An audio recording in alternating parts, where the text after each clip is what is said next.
The Chaplain by Empty Real Invective. The cop shoved Harlan Sykes into the chair of the interrogation room. He did it with such force that his teeth clicked together, and for a moment he was worried he'd cracked them. His partner had excused himself from the interrogation for fear that his outrage might blind him and cause him to take things too far. He was seconds away from doing the same thing, but he had to know why Harlan did what he did. He took a deep breath and began. "What kind of man attacks a priest without any provocation?" Harlan responded. "A man with a damn good reason." "Listen." He managed to catch himself before he let fly a racial epithet. Officer Bullitt didn't see himself as a racist, just a man who said things he would regret later in the heat of the moment. He had been a cop for 15 years, and this was the first time he wanted to physically assault someone. He managed to contain himself all these years, but such a heinous act had set him on edge. Harlan Sykes had been arrested after getting in an altercation with a priest. The priest had confessed that he didn't know what he had said to Harlan to cause him to lash out and beat him bloody. They were just talking one moment, and in the next, Harlan had knocked him on his ass and was pummeling him. What infuriated him the most about the situation, more than the complete lack of respect for the viciousness of the attack, was the fact that the priest had chosen not to press charges. Harlan Sykes would walk without so much as a slap on the wrist. Before Officer Bullitt would release him, he just wanted to know why he did it. What reason could he possibly have that would justify savagely attacking an old man? "Why the hell would you beat up an old priest?" "It's a long story. I have nothing but time." Harlan Sykes readjusted himself in his chair before beginning. "Do you have any military experience, officer?" "Bullitt. And none except the academy, of course." "Bullitt, eh? You're a bit pigeonholed by your last name, weren't you? That's either a cop's or a daredevil's last name. I, on the other hand, I'm an Iraq War veteran. I was 2nd Marine Division, 8th Marine Regiment. I was there in Operation Iraqi Freedom. Where I appreciate your service. I'm getting to the point. Just thought I'd mention some background information so you can update your dossier, if you want, and to remind you how much of a clusterfuck it was over there. Now, I'm not saying that the conflicts and firefights I saw over there justify my actions. It doesn't. In fact, the only justifiable reason I have is due to my experience with the chaplain, Father Stoker. Chaplain Stoker was a big guy. He had the kind of punch that one can only get from years of beard swelling. He was middle-aged and had a ruddy face. Every time he walked, the wooden rosary he had around his neck would clink against the medallion of St. Anthony he had. Everywhere he went, clink, clink, clink. He shifted between joviality and somberness. This would have been an awkward feat for anyone to manage, but Father Stoker had the innate talent for sensing people's moods, telling them exactly what they needed to hear in a matter that they needed to hear it in. He had served in the Gulf War and was easy to talk to. One of the pluses about visiting him was that he had a little stash of imported microbrewed beers in the mini-fridge under his desk. Every time you visited him, you'd crack open a beer with him and just talk. Talking to him wasn't like getting the first degree by the institution. Sometimes he would just listen. I assume that's why a lot of guys went to him and talked to get things off their chest, despite the fact he wasn't a therapist. The real reason I think a lot of guys went to Chaplain Stoker as opposed to the therapist Skinner was due to the issues with appearance. If you went to the therapist, you were labeled as weak, unable to deal with the stress of combat. If you went to the chaplain, you were a devout Catholic. It was easier to justify in the judgmental eyes of your peers. As a result, Skinner did basically nothing, and Stoker was constantly entertaining and talking to soldiers. The first indication that something was going on was when Private Remark hung himself in the storage room. A lot of us had seen something like that coming. He had just been in a firefight and was depressed. He talked to Stoker, and Skinner pulled him aside in the mess hall, had a few words with him as well. Private Remark would later slip off to the bathroom and use his belt to hang himself. "That's a shame, soldier cracking up like that." Holland nodded pensively for a moment before continuing. "We spent a couple of days in mourning. We sent him home to his parents, and someone botched his paperwork to say he'd been killed in action. To be honest, I get the idea behind it, but I doubt it brought any solace to the family or friends. A dead man is a dead man. Now he died has little bearing. We had a ceremony and got drunk to celebrate his life and mourn his loss. Father Stoker spoke at his memorial, and both he and Skinner offered their services if anyone wanted to talk. A few went to see Skinner, but more went to see Stoker. Sometimes, late at night, when I was walking through the barracks on my way to go outside and smoke, I could hear the other soldiers whispering in his office. I could always hear his reassuring tone in responses. When I passed by Skinner's office, it was always dark and empty. 2 weeks later, Heller would cut his wrists practically to the bone and bleed out on the bathroom floor. I was the first to hear another soldier screaming for a medic. I sprinted to the bathroom and found Jones cradling Heller in his lap and trying to apply pressure to his wrist. I knew it was too late. Heller was so pale. I stepped forward and tried to take his pulse. He was already cold. He had died hours ago, but still Jones applied pressure to the slit wrists and screamed for help. It took 3 soldiers to tear Jones away from Heller's corpse. He wept the entire time. To be perfectly honest, the worst part about it wasn't Heller's corpse, but Jones's horrible crying. I would wake up at night sweating with that scream resounding in my ears. It haunted me. I think that's why I really lost it and hit this bottle. Drinking was the only thing that defeated that mournful cry as they tore Jones away from Heller's corpse. The other soldiers tolerated or at least ignored my drinking. That must have been a real shit show. But they stuck with me the entire time. I think that's probably why, when everything is said and done, I never could quite find it in me to pull the trigger. I've hit lows, but knowing someone has experienced the same thing puts it in perspective. In one of my worst moments, I drained an entire bottle of Jack Daniels and stumbled through the barracks. I was sneaking out for a smoke, but I ran into Father Stoker first. I slumped against the wall and was inches away from spilling onto the floor in a drunken hot mess when I felt a hand on my shoulder steadying me. I looked up and into Father Stoker's face. He asked me if I wanted to have a sit-down with him in his office and talk. I nodded and stumbled, was half carried into his office. He sat me down and began. "Not to offend you, my son, but you look like hell warmed over. Is there something you'd like to get off your chest?" That's all it took. The floodgates splintered open and I broke down. I admitted to the dreams. I talked about how the sound of Jones's wailing kept me up at night. I confessed to the horrible thought that my life was invariably foobar, and that I was coming apart at the seams. He listened to my incoherent weeping and babbling for a couple of minutes before he leaned back in his chair and spoke.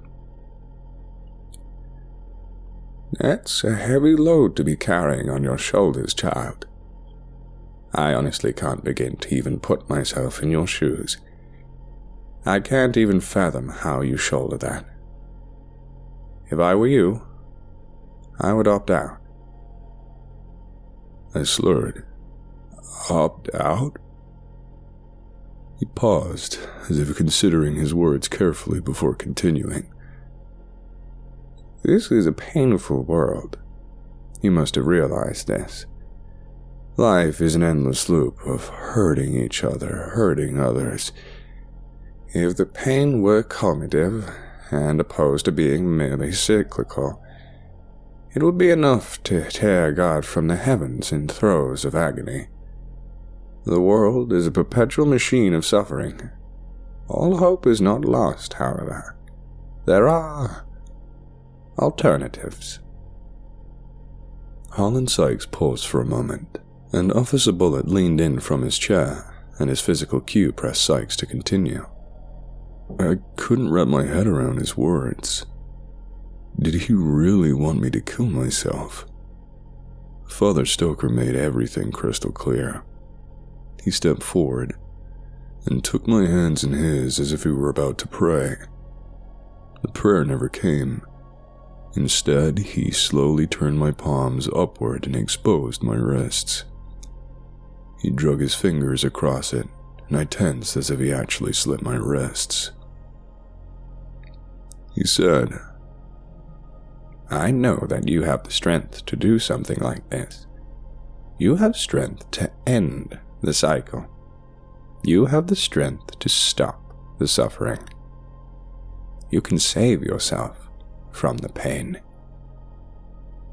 I felt sick. I wanted nothing more than to get out of the room, but he had my hands wrapped up in his. The grip was so tight, I thought he might crush my hands. What finally pushed me over the edge was when he dragged his finger right along the vein vertically. I shoved him hard. He hadn't been prepared for such resistance, and the sudden attack sent him backwards, tumbling over his desk. I stumbled out of the room back towards the barracks. I heard him righting himself as I left. I could hear the wooden rosary clinking against his medallion of the patron saint of soldiers. I just wanted to lie down, stop the room from spinning, and forget the chaplain's words. My roommate had pulled guard shift that night, so the room was empty, which was good because I was not the most graceful drunk and made quite the racket. I fell face first onto my bed and drifted off. I couldn't tell you when I first became aware of the sounds, but when I first managed to identify the sound, I shot out of bed. It was the sound of something wooden butting up against a metal object. It was the sound of a rosary clanging against a medallion. I shot out of bed and tried to put as much distance between me and the chaplain. He was in the middle of the room, trying to approach me as quietly as possible. In his right hand, he had an old-fashioned straight razor. The look he had on his face caused me to raise the alarm. Soldiers rushed in and took the chaplain into custody. They would later find out that the razor he had on him belonged to Heller, and had disappeared from the scene of his suicide. There was speculation whether he had killed Heller or not. There was no doubt in my mind. Even if Father Stoker hadn't slit Heller's wrists himself, he still whispered the poisonous words into the emotionally enervated man that caused him to take his own life. "That's one hell of a story, but it still doesn't explain why you attacked the priest." Holland Sykes nodded in agreement and continued. "You're right about that. However, that was not my last meeting with Father Stoker. I went to visit him. I had to have closure. I had to find out why he did it. I bribed the MP with a little gift of something special for his hookah for the opportunity to speak with Stoker. I was led back to his cell and left to have a private conversation. The MP slipped into the back room with some of his friends to partake, and left me with the man who wanted me dead. Father Stoker was kneeling in front of his bed and praying. His rosary, medallion, and clothes had been taken from him. He didn't even have a belt or shoes with laces for fear of him attacking someone or making an attempt on his own life. He was in a prison jumpsuit, and for the first time, I felt like I was actually looking at the real Stoker. He ceased his supplications when he became aware of my presence. He simply spoke. "You're looking more sober." "Well, I did have a sobering conversation last night." "I'm glad my talk had such a profound effect." "Cut the shit, Father. I just want to know why you did it. Why did you kill Remark and Heller? Why did you try and kill me? More importantly, what the fuck is wrong with you?" Father Stoker replied, "I haven't killed anyone. I spoke to them, and then they elected to kill themselves. You were the only one who didn't have the fortitude to go through with it. As for trying to kill you, I was only doing what I knew was right. I saw you stumbling down that hallway, and I could hear your soul shuddering in remorse. To answer your last question, nothing is wrong with me. My eyes are just open, is all, and I'm seeing everything as it truly is." I didn't interrupt him as he spoke of his time in Kuwait during the Gulf War. He spoke of oil fields blazing like hellfire, casting illumination on the violence, violation, and villainy going on around him. He recalled receiving orders on Highway 80 to fire at retreating combatants who had long since given up the fight. He spoke of carrying out those orders that would later become known as the Highway of Death. He spoke of a man's inhumanity to man. He told me that we were making hell on earth and that people were becoming shells of their former selves, who were crippled by the deeds we carried out. He pointed at me and said, "I was once like you. A boy in soldier's boots afraid to shoot strangers. The war killed that part of me just like war is going to desecrate your soul. I'm trying to save your soul before that happens. I'm trying to prevent the gates of heaven from being closed in your face. I am trying to save your innocence. I saved Heller and Remark, and it's not too late for me to save you." I called him crazy. I told him that he'd flown off his rocker and went over the deep end. I told him what the other prisoners were going to do to a man who took advantage of people in their emotionally weakened states. I told him how the rest of his life was going to be spent in agony and anguish. He had started weeping silently to himself at some point during my invective. Finally, I told him that my soul had been tarnished long ago. I'm not sure if I really believed those last words I spoke. I spoke them in the heat of the moment back then. I know that if my conscience wasn't solid then, it is now. I took off my belt and set it on the floor, inches away from the bars of his cell. I told him I was offering the same alternative he left me. I walked away. Before exiting, I turned around just in time to see his hand reach out and pull the belt into his cell. I didn't tell the guards that I had left it. I didn't want them intervening. Father Stoker tied that belt to the bed, looped it around his neck, and sat down. He was dead for 2 hours before anyone noticed.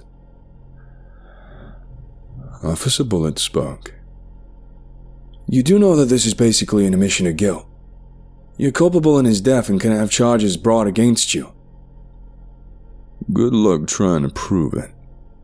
His death was a godsend to the military. They swept him under the rug. He was another casualty of war that scarred him so badly that he resolved to take his own life. They managed to lose the paperwork detailing his arrest. There's nothing to tie me to his death. I didn't even receive a slap on the wrist when they managed to piece it all together. Well, I think that's enough story time. I got what I needed to get off my chest, and I should really be going. Holland Sykes stood up and moved towards the door. Officer Bullitt moved in front of him for a split second. The soldier thought he was about to be arrested again. The police officer questioned, "You never did explain why you attacked the priest." Holland looked at him appraisingly for a few seconds before he answered truthfully. "It was what he said that set me off. He said that he wholeheartedly believed that we were all inherently righteous and that there was good in all of us. I beg to differ. What Father Stoker did to those men, and what I then did to him, is more than enough evidence to prove him wrong." It could have all been so perfect. A place in history. Was that so much to ask for? Nabokov once said, "Life is but a brief crack of light between two eternities of darkness." And how right he was. The span of a human life is but a fraction of a second in the grand scale of time. It is insignificant to the universe. Since I was a young man, I wanted to be remembered. I wanted my legacy to live hundreds of years after my frail body has rotted into dust. In the past, man has searched in vain for eternal life, the infamous fountain of youth, the philosopher's stone, and all the other elixirs of life. It is the same reason that religion is still so prominent today. No man wishes to accept his own mortality. This was partly why I joined Operation Phoenix, when an old colleague of mine at the university introduced me to some classified documents and suggested that I could put my talents towards assisting them. At first, I scoffed at the idea, but eventually I was drawn in. A pity. If I had listened to the nagging voice in my head that told me to stay away, I wouldn't be sitting here now. And by God, if I could, I would. Maybe then I'd stop seeing their faces at night. Maybe then I'd be able to sleep. I'd be able to say that this vile affair took place in the heart of the Soviet Union, perhaps the deprived laboratories of the Third Reich. I really would. But in truth these experiments were all performed in the rolling fields of Albion, not far from the small village where I grew up. There is a small military base that has long since fallen into disrepair a few miles north of York that doesn't officially exist on any maps, civilian or military. But any who are brave or foolish enough to scale the wire fence and gain access to the dark hallways will find spent cartridges in the corners of the labyrinthine corridors, and scraps of classified papers in heaps of ash in the long-abandoned laboratories. Not much has survived the fire, but a savvy and observant interloper might piece together the story of what happened there.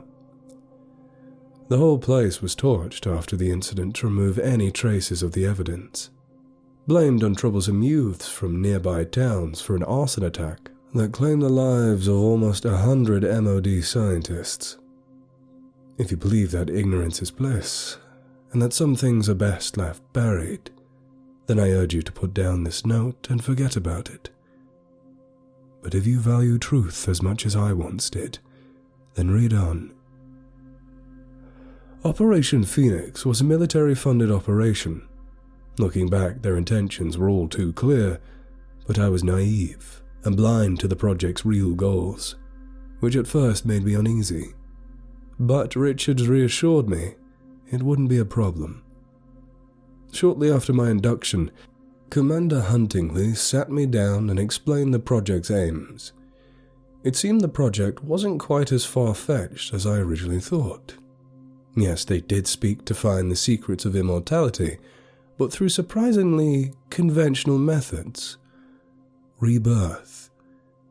The Phoenix is a legendary creature that would die and be reborn from the ashes, Hence, Operation Phoenix. I know it's a terrible name, but our focus was to unlock the secrets of genetic renewal, not waste time thinking of a catchy code name.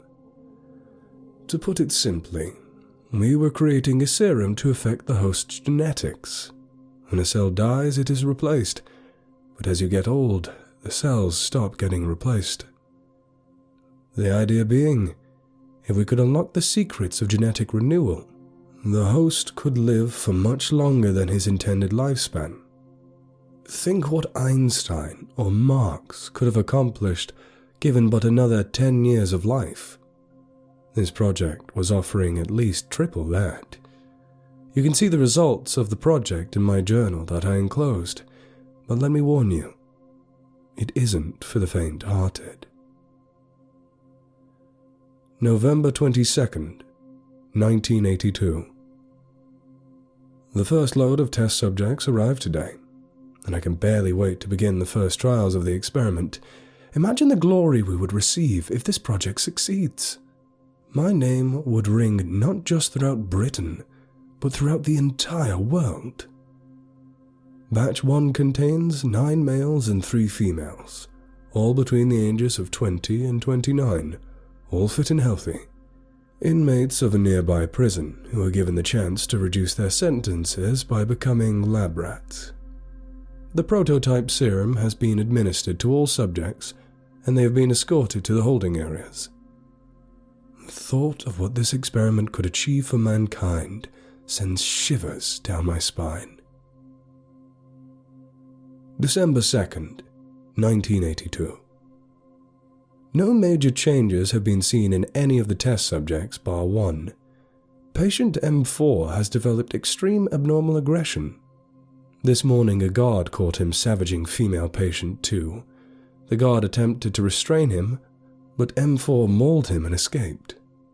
F2 received heavy but treatable wounds to the neck, abdomen and face during the ordeal. A shame. She was a pretty girl.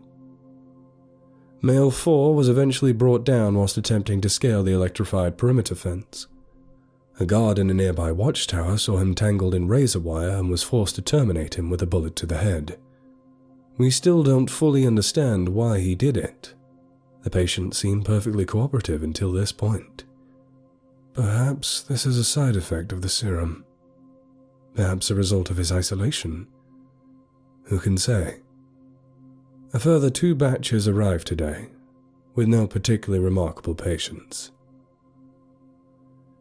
December 13th, 1982. Sometimes I wonder if they understood the service they were doing to mankind, whether they would act any differently. They are so passive and distant, barely human. Something about them makes me uncomfortable. The way they shuffle around, never looking you in the eyes. It's like they hardly even notice the world around them. Sometimes I find myself hating them.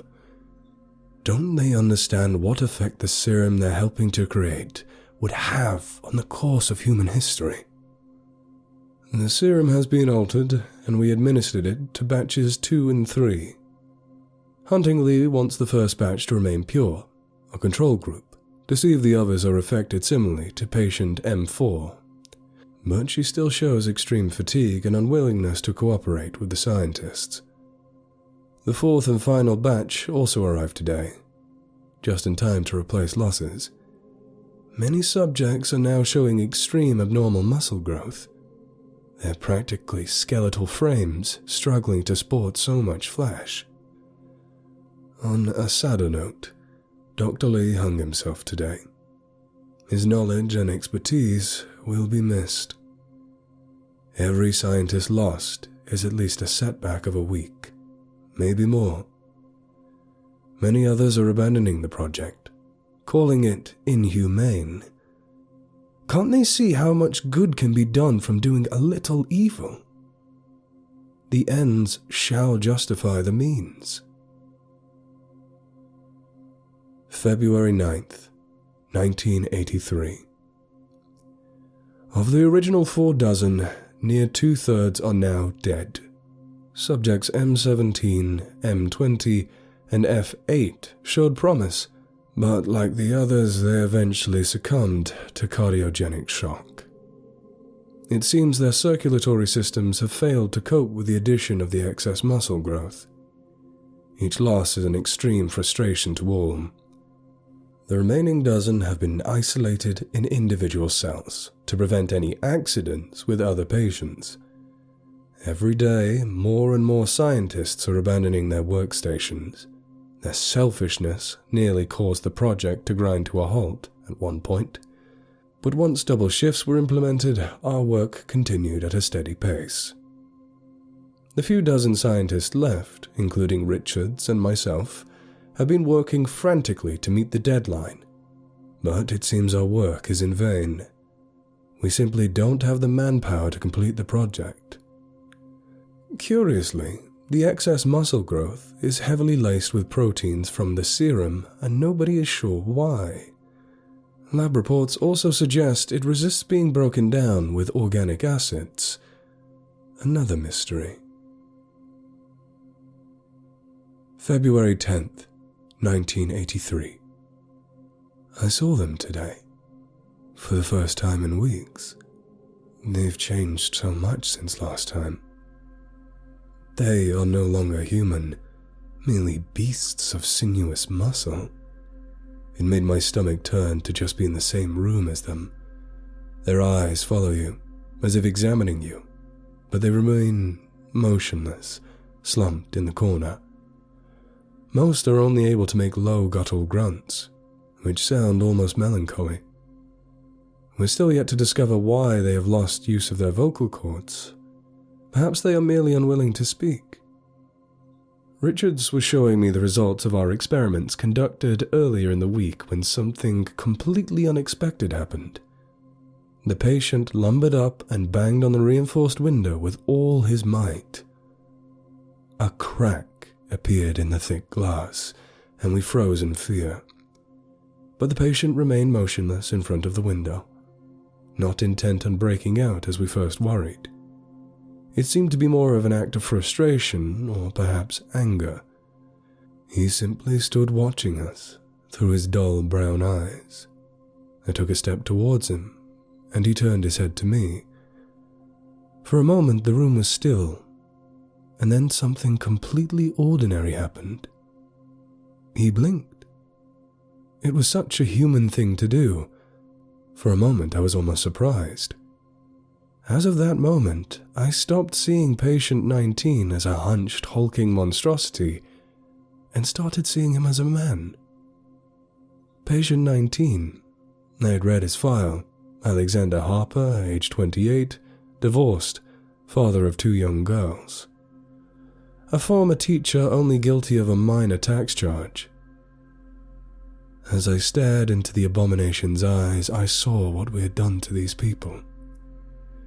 We had taken their humanity and turned them into these animals, in our vain pursuit for fame and glory.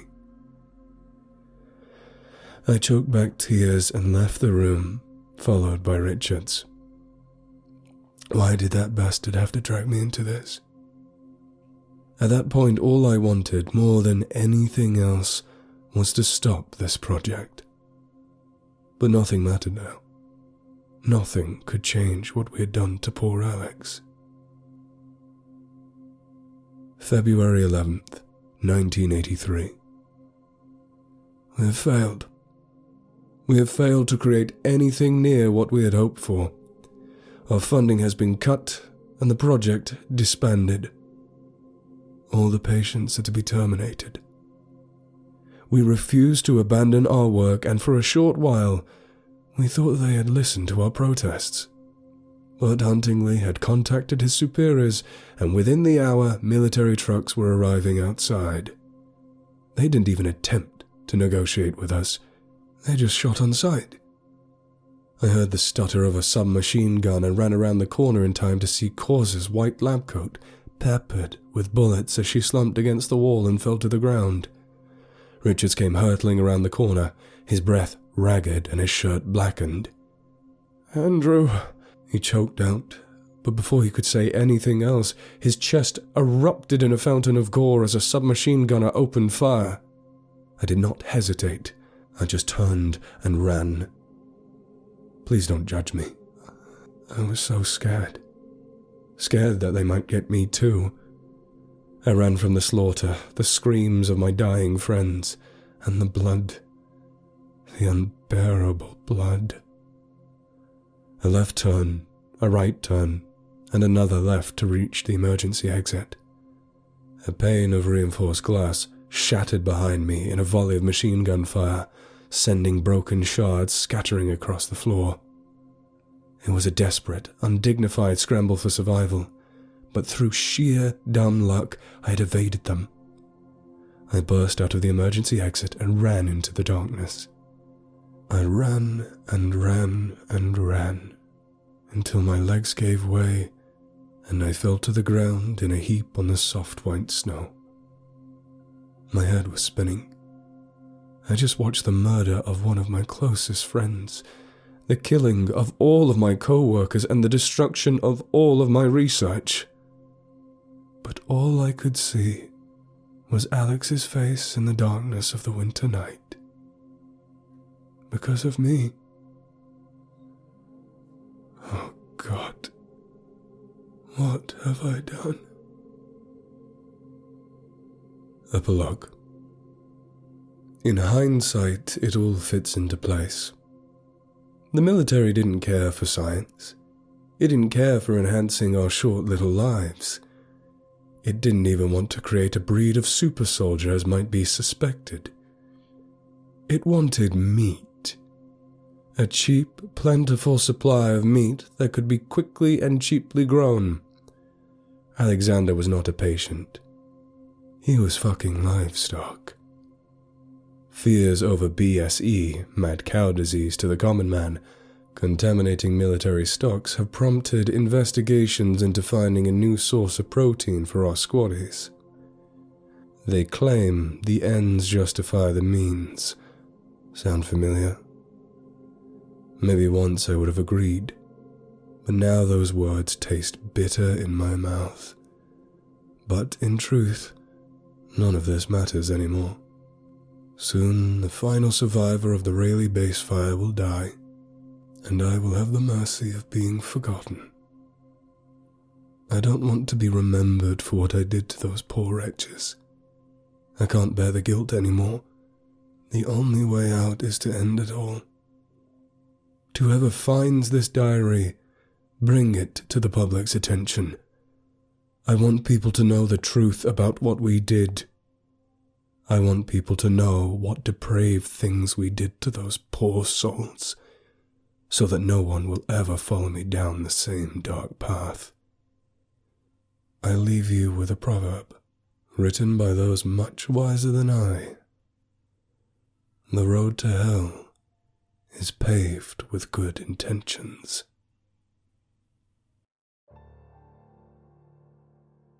Way of the War by Korn Konnick. It was the 11th of February, 1916. Henry stared blankly at the hatchet in front of him. The late spring air whisked across his shoulders, sending chills down the length of his spine. Pulling up the collar a little tight on his jacket, he shivered and reached out a white-knuckled hand to grip the hatchet's handle. Light scatterings of leaves floated down from the tips of the tall oaks above him, coating the ground with an ankle-deep layer of foliage.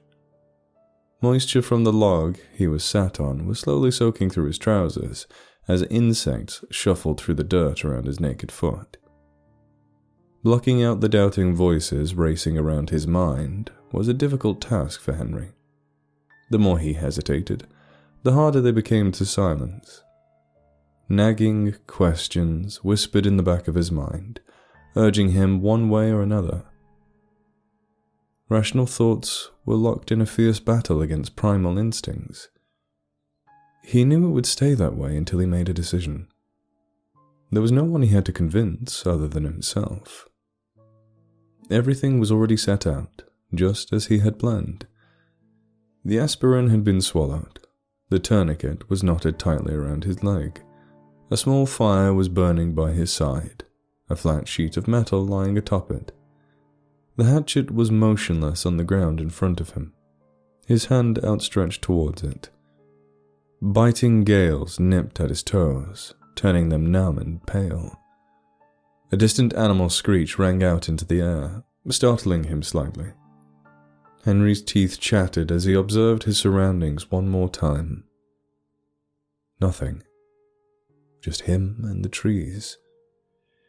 He flinched as his fingertips came into contact with the surface of the hatchet's blade. It was smooth and well sharpened, a remnant from his teenage days as a lumberjack's apprentice, and a capable tool for cutting and chopping. The time was 4 a.m. It was scheduled to rain in just over an hour. He had to make up his mind quickly or risk catching his death out in the forest.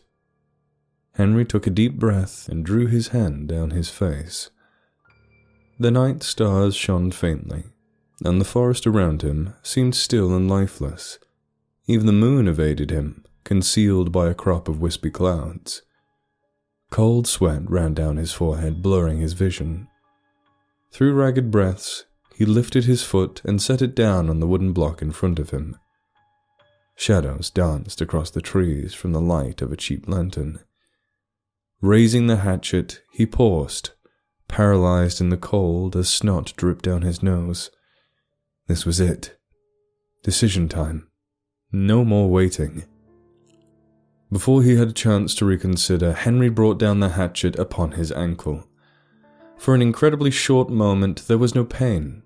The hatchet had sliced through the bone with a meaty thud, and blood gushed out in a sickening spray that stained the wood red, as well as the hatchet. Henry's muffled cries of agony were barely stifled by the piece of leather in his mouth. He bit down hard, water pooling in his eyes, his face contorted into a twisted expression of immense pain. Tearing the hatchet out of his mutilated foot, he tore his gaze away from the grim sight, choking and spluttering. He felt vomit rising in his stomach. There was no going back now. Another scream, another chop. A foul noise of crunching bone echoed through the forest. Marrow and blood spurted out from the wound, now mixed with splintered bone fragments. He had overestimated the effect of the aspirin. The pain was unlike anything he had ever experienced before. The butchered remnant of Henry's foot hung loosely by a small strip of skin and muscle. The hatchet swayed back and forth in his palms as he struggled to keep his grip. Waves of exhaustion passed through his body, coaxing him more and more into passing out each second. But he would not give in. Not after how far he'd come. With a final whack against the wood below, the disfigured corpse of Henry's foot flopped limply onto the dirt. He threw the hatchet at the ground in triumph, grabbing the sheet of metal from the flames beside the pair of cooking tongs. Immediately he pressed it against the bleeding stump of his leg. Searing pain shot through his extremities for the last time as the last few drops of his blood landed on his shoes. Dropping the tongs, he spat out the leather and fell back into the leaves, wheezing and coughing. The bitter taste of copper permeated his cheeks, like he had ingested a mouthful of pennies. The wound was cauterized. Henry had finally done it. After a few more minutes spent recovering on the ground, he rolled onto his side, gradually pulling himself off of the muddy surface of the forest. The night was as cold as ever, but Henry's wound still burned like a wildfire. A curious owl silently swooped onto a tree branch above him as he wrapped the bandages around his stump, wincing and mumbling to himself. His vision was blurred, and the trees seemed to bend and contort around him. The odor of his decomposing foot was nearly as bad as the pain itself. He could barely stomach looking at it. Finished with the bandages, Henry picked up the tongs once more and grabbed the detached foot, shards of bone protruding out from the top. He tossed it into the fire along with a dented, bloodied block of wood, covering the blood on the ground in a sheet of leaves. No evidence. Just a simple pile of debris in the woods. Time to head home. The fire would burn itself out in the coming rain. Grabbing the crutches he had brought with him, Henry leaned on a nearby tree for support. Leaving a bloody handprint, the forest looked gloomier than ever before as he set back off through the foliage, his mission complete. 3 loud thumps at the door jarred Henry from his sleep. He rose out of bed, grabbing his crutches and yawning loudly. A brief stretch, and he was in his dressing gown, heading for the door. Standing on his doorstep was a tall man in a khaki army uniform, with a rounded hat and several colourful medals adorned on his jacket. He was old, in his 70s it seemed, and had a well-groomed moustache lying above his upper lip. "Hello there, chap," he said in a cheery voice, his face wrinkled as he cracked a wide smile. "Hello, officer. Is there anything I could do for you this fine morning?" Henry replied, leaning across the half-open door. "Yes, just one thing. As you already know, our great nation is currently in the midst of fighting the evilest enemy we have ever faced, the Germans." Henry nodded, his eyes still caked with early morning crust. "The United Kingdom has never been in a greater need of strong, able young men to help on the front lines. To aid this requirement, the Act of Conscription was introduced just last week, meaning all males between the ages of 18 and 14 must take up arms in the name of the King. Is there anything preventing you from recruitment in the British forces?" Henry tried his best to put on a glum face. "Actually, officer, as much as I would love to protect the women and children of our great nation..." He pulled the door open fully, revealing the healed stump of his right leg. The officer raised his eyebrows. "That's a nasty wound you've got there, son, but I think I have some news you'll be pleased to hear." "Oh?" "We've just received a new batch of prosthetic limbs from the doctors down south to help with the war effort. Come down to the recruitment tent in town sometime today, and we'll get yours fitted for free. How's that sound?" Henry froze in the doorway. "Are you okay, my boy? You look a little pale." I have a daughter," Henry stammered. "Then surely you have a partner to look after her whilst you're gone?" No, Henry continued. "She got a nasty flu last winter and passed away. It's just me and Elizabeth now." "Sorry to hear about that. Not to worry, though. We have carers arranged to protect the little ones in the event of an emergency. I'll imagine you'll be dropping her off as soon as possible, dear sir." All Henry could do was watch, his heart sinking as the man turned on the spot and walked towards his polished Ford. Just before he got inside, the officer called out again. "Unless, of course, you refuse to be recruited, and be thrown in jail consequently. People around here don't take kindly to objectors, sir. Neither does the government. I hope you make the right decision and do what's best for your country." The officer climbed inside of his car and drove onto the leaf-strewn path back to town. Stunned, Henry closed the door. He slumped down against the wall, dropping his crutches in defeat. "Daddy, who was at the door? He looked old," Elizabeth remarked, suddenly appearing in the landing. Henry turned to her, meeting her innocent gaze. She was wearing the dress he had bought for her on her 9th birthday, her plaited ponytail shining in the sunlight. "He was old, honey," Henry replied through an empty smile. "Very old." "I heard you talking about the war. Are you going to fight, Daddy? Even with your poorly leg?" "No, Princess. No. I would never leave you here all alone. I'm staying right here with you." "But won't you go to jail, Daddy? Like all those other bad men in the newspapers?" Henry stared at the floor, a lump rising in his throat. "I have an idea, sweetheart. Let's listen to a story." Henry reached over to the nearby drawer, pulling out something long and metallic that Elizabeth couldn't quite make out. "An elephant and its child live near a river. On the other side of the river, a fight breaks out among the other elephants and the crocodiles that live there. The other elephants want all the elephants to join in the fight. Well, the elephant doesn't want to go because it has a child to take care of that it might not ever return home to. Should the elephant join the fight and abandon its child? There was a long pause. Why are you crying, Daddy? Sweetie, I'm not. It's just answer me question, please. I want Mummy. Where is she? She said she was in a better place. She's in a better place, Elizabeth. Up in the sky. But she isn't in the sky. She's outside in the ground. I saw her buried there. More silence. How did you find... You killed her, didn't you, Daddy? Henry struggled to form another sentence. No. God, please, no. I didn't.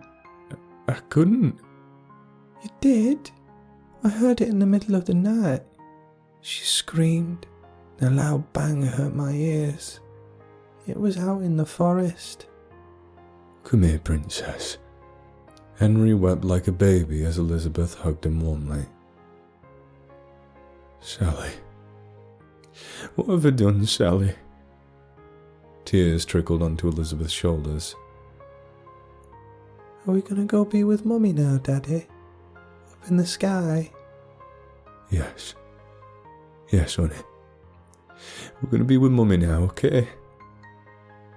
We're gonna be a family again. I love you. I love you so much. Close your eyes for Daddy. Elizabeth did what she was told, and the forest animals scattered as 2 successive gunshots rang through the air.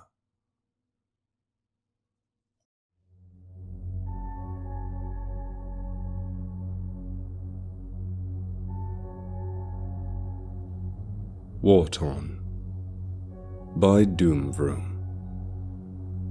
4 men wandered the jungles of Vietnam, all armed with M16 rifles.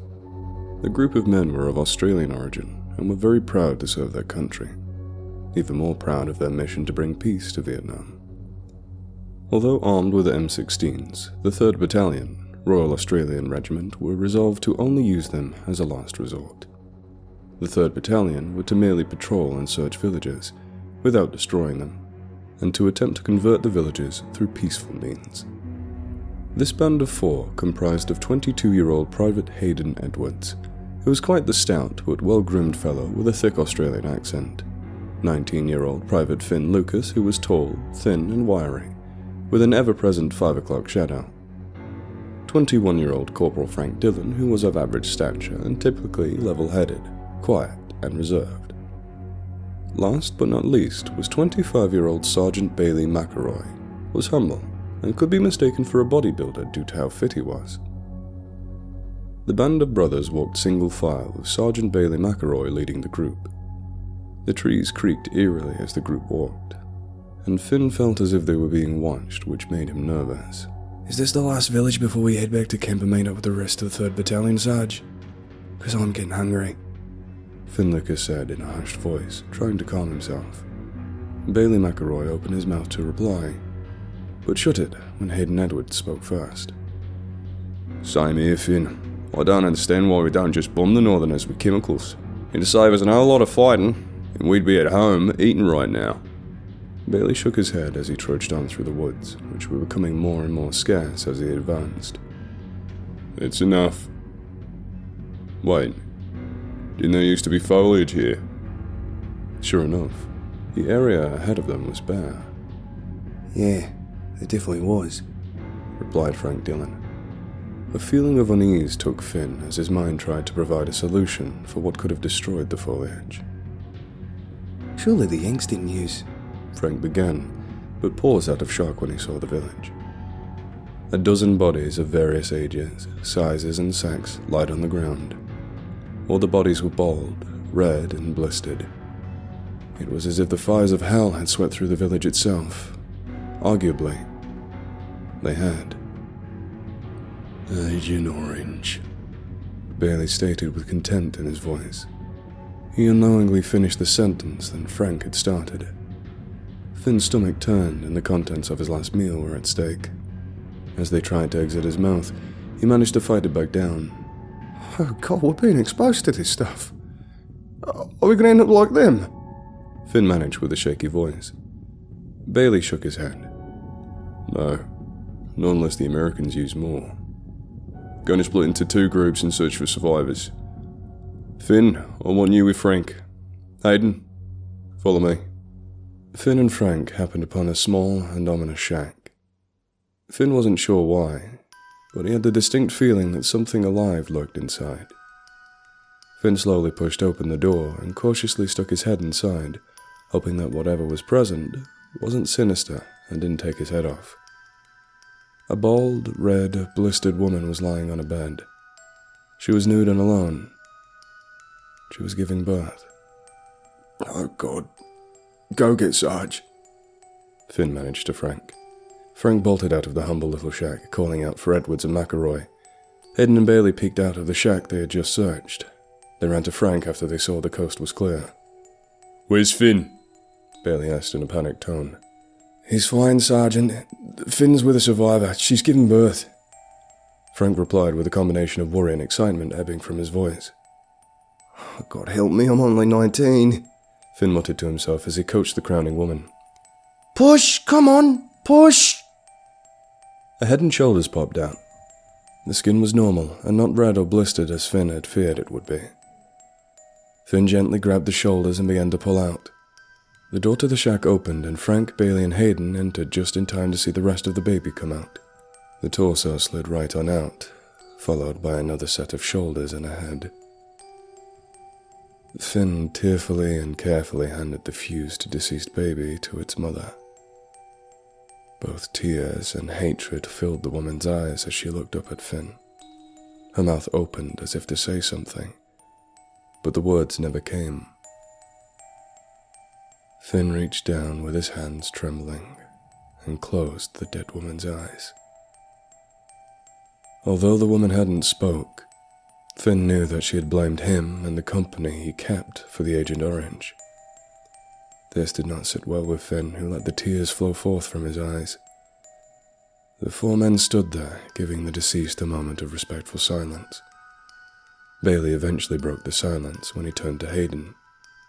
This is why we don't bomb anyone until they surrender. Hayden nodded in understanding as he wiped away a couple of tears.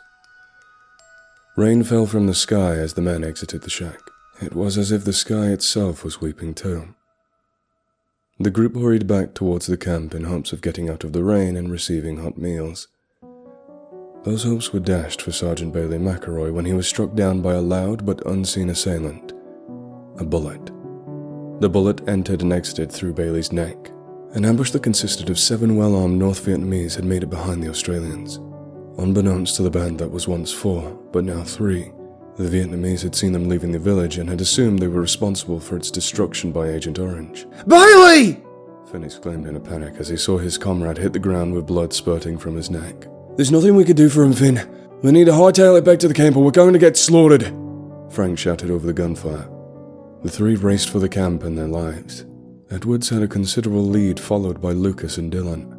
The men hadn't made it far from where Bailey had died when Frank Dillon's right foot landed on a mine. The landmine exploded, tearing through and incinerating Frank's right leg as it spat shrapnel in all directions. Shrapnel from the landmine struck Finn square in the back, causing him to fall to the ground in pain. Hayden turned around upon hearing the explosion and saw his comrade's predicament. Finn picked himself up off the ground, trying to ignore the pain and pieces of shrapnel in his back. As he advanced to Frank, was firing his M16 wildly. Hayden followed Finn's example and doubled back towards Frank, was firing his M16 at the North Vietnamese as well. 2 of the Vietnamese were hit by the random spray of bullets, which caused the rest of them to back off and seek cover. Finn and Hayden took advantage of the ceasefire and helped Frank back to his leg. Frank, can you use your gun as a crutch? Hayden asked. Frank's response was nothing more than a series of pained wails. Don't be daft, Hayden. It's going to bleed out if we don't get him back to camp quick, Finn replied. Hayden reached into his left pant pocket and pulled out a handkerchief. Hayden, it's not going to work. It's better than nothing. Ought to slow it down. Hayden quickly wrapped the handkerchief around Frank's stump and tied it off. No sooner had Hayden finished when the firing resumed. Finn dropped his M16 in favor of Frank and slung him over his shoulder as he began to travel back to the camp as fast as he possibly could, while Hayden laid down more oppressive fire. Every step was grueling for Finn. Every step felt as if it could be his last. Finn, Hayden, and Frank's struggle bore fruit as the camp came into view. The fruit became forbiddance for Finn as a bullet struck him in the head, causing him to collapse and drop Frank. Darkness approached, and despite Finn's best efforts to fight it off, he blacked out. And that's how I lost my ear and got discharged, Doc. The thin, bald, glasses-wearing therapist nodded and cupped his chin as the 64-year-old veteran of Vietnam, Finn Lucas, finished his tale. The therapist, Troy Lawton, had a long history of providing a listening ear for war veterans. "Did Frank survive?" inquired Troy. Finn scratched his patchy white beard in thought. It's hard to say, Doc. I mean, he didn't bleed out and he got discharged, but he's a completely different man. He spent most of his time since Vietnam kicking back tinnies. I'd argue that the Frank Dillon I knew died the moment he kicked that landmine. But then, I'd say that no one that participated in Vietnam survived.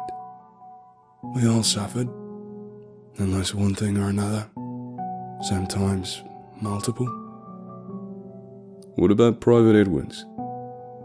Finn shook his head. I've no idea. When I was blacked out, the rest of the 3rd Battalion came out of the camp due to having heard the commotion and repelled the Vietnamese away. During that period of time, Hayden got head and dragged off. Whether that bullet killed him, he lives, or was tortured and freed or executed, I do not know. Hayden was never found and is MIA to this very day. The two men sat in silence for a couple of moments as Troy Lawton digested what he had been told.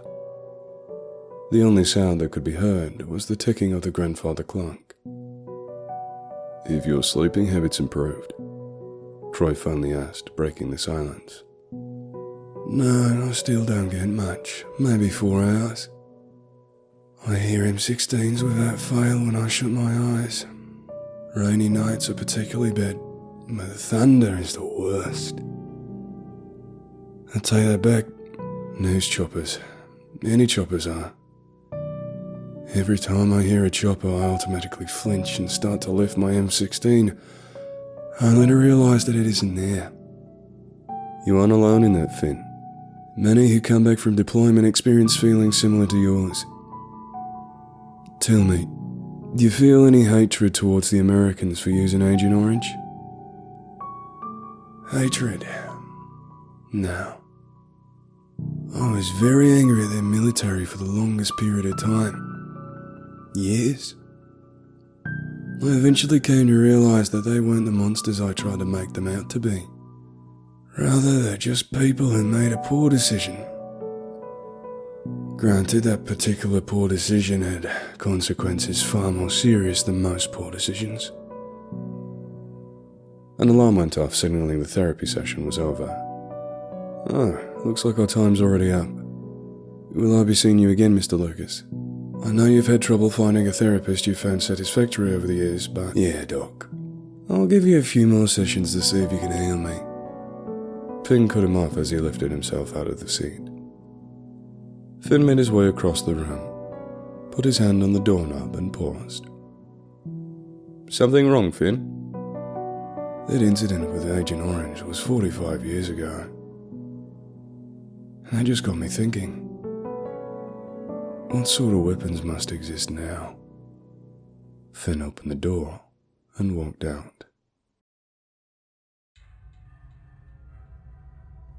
When I was recruited into the Special Forces, I didn't think much of it.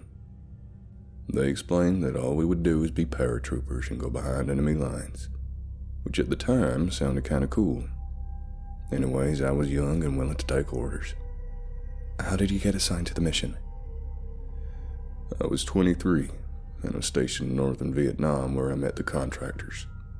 Who were the contractors? Lieutenant Corey and Colonel Sanema. They'd come up and gave me an opportunity. When they asked, I listened. It was my first mission, so I thought nothing of it. They took me to the headquarters at the base. Man, I know it's weird, but it seemed like it had a very long hallway. It felt like centuries had passed before we actually got to the meeting room. When we finally did, they sat me down in this large round table. They told me that if I were not to do this mission, I would have to back out now before any details were given. You know, the strange part is, I know they talked to me about that mission, but I don't remember. I don't remember anything about our briefing. Why? I don't know. What was the mission? I'm taking a big risk here telling you. You know that? If I tell you, you might not live to see tomorrow. I'll take my chances. They told me that a CIA cargo plane had crashed near a village in Vietnam a week ago. The cargo plane was carrying a secret biochemical weapon. It was called Bluegrass. Our mission? Go in and recover the weapon and take out anybody who was in our way. The mission was announced as Operation Forest Fire. How did you get to the village? I was taken with 3 other men, Jen, Tret, and Barrett. We went by Humvee to a city called Da Nang. Then from there, we traveled by foot for about 15 miles into the jungle. How long did it take you to travel to the village? It took about a day. As we journeyed further into the jungle, I began to feel almost constricted, like the air was being taken from me. I also had the feeling that somebody was breathing down my neck, though someone was staring at me. Finally, when we began to get closer to the village, we noticed very peculiar things.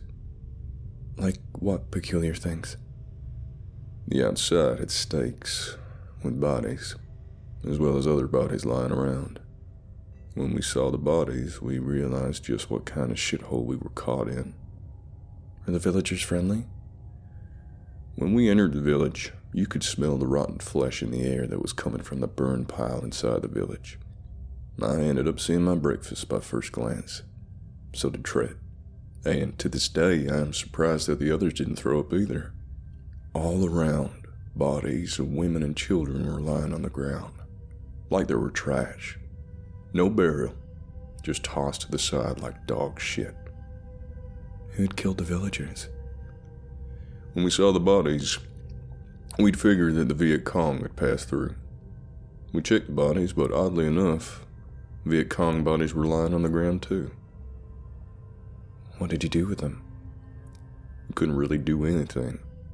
Though my heart told me to do something, my brain was focused on the mission. Nothing else. As we were about to leave, we heard cries. Cries? Cries from who? They came from a girl. Sounded no older than 6. The cries seemed to be coming from a nearby hut. We went to investigate. As we gained closer to one of those only standing huts, the cries became sadder, more demented. When we finally reached the tent, it sounded like she was in our ear, crying. I opened the flap of the bamboo hut and saw a small girl. In front of her lay a mangled body. The body was a woman. Her black, matted hair and foggy gray eyes had sent a shiver down my spine, along with a pool of blood surrounding the woman. The girl was on her knees, staring at the body. I slowly walked to her, and as the moaning and crying got louder and louder, I could feel evil. The kind of evil that only Satan himself would give off. My fellow soldiers had warned me before I went in there that we couldn't help the girl, but I ignored them. Something about her was hypnotizing me. I was drawn to her. When I was only 2 feet away, the crying stopped. I finally opened my mouth and asked, "Are you okay?" She stood up and turned around. Half of her right cheek was missing, revealing nasty and bloody teeth, with flesh still between them. Her eyes were pitch black and full of darkness. Her skin on her arms had seemed to be slowly rotting away. Her nose was missing, and her hair was full of pores and loops and bald spots. When I slowly began to back away, she then looked at me straight in the face and whispered. As the soft and seductive whispers filled my head, I saw images. Of what, Mr. Wood? Of evil. Just pure evil. Images of young, mutilated children, cannibals, monsters, demons, killers. What happened next? She screamed so loud it almost made my ears bleed. I closed my eyes and fired my rifle. My bullet was followed along by my crew's bullets as well. With the sound of penetrating bone and flesh, we realized our mission wasn't even half done. Wow, that is horrifying. Tell me something I don't know. What did you do after the village? We followed the map that had been given to us by the contractors. We were about 20 miles away, and since it was already dark, we decided to just rest until tomorrow. After our tents had been pitched, we started to fire and aim out the MREs. That night, we hadn't said a word. We just sat there with the girl haunting our thoughts. We went to sleep early that night. It was around 4 a.m. when I started hearing noises outside my tent. It sounded like footsteps, which made me believe it was most likely an animal of some sort. But in the back of my head, I had a feeling that whoever was there was somebody I would regret seeing. So when I grabbed my rifle, I pretended I was ready, but I had no idea. Who was it? Mr. Wood. There were 3 people. All were naked and looked pale, like they hadn't seen daylight in their lives. All 3 were men. The men had no hair, and their teeth pointed out of their mouths, and they seemed to have no ears. Their eyes were pitch black, and they had crawled on all 4s, had their heads in the air, smelling for us. They were coming to hunt. I slowly took out my rifle, put the barrel through the unzipped portion, and fired. The bullet hit a woman in the head. The others turned quickly to notice me, which forced me to fire upon all 3 of them. I hit all of them. The others immediately came out of their tents with their guns. They asked me what it was, and all I could do was just stare at the 3 bodies. What did they say about that? They were just as creeped out as I was, but for some reason, I cut off their heads. Why? The voices told me to. What did you do with their heads? I put them around my belt. What happened after you decapitated them? We decided to keep guard until morning. When the morning came, we traveled first thing. How far was the objective?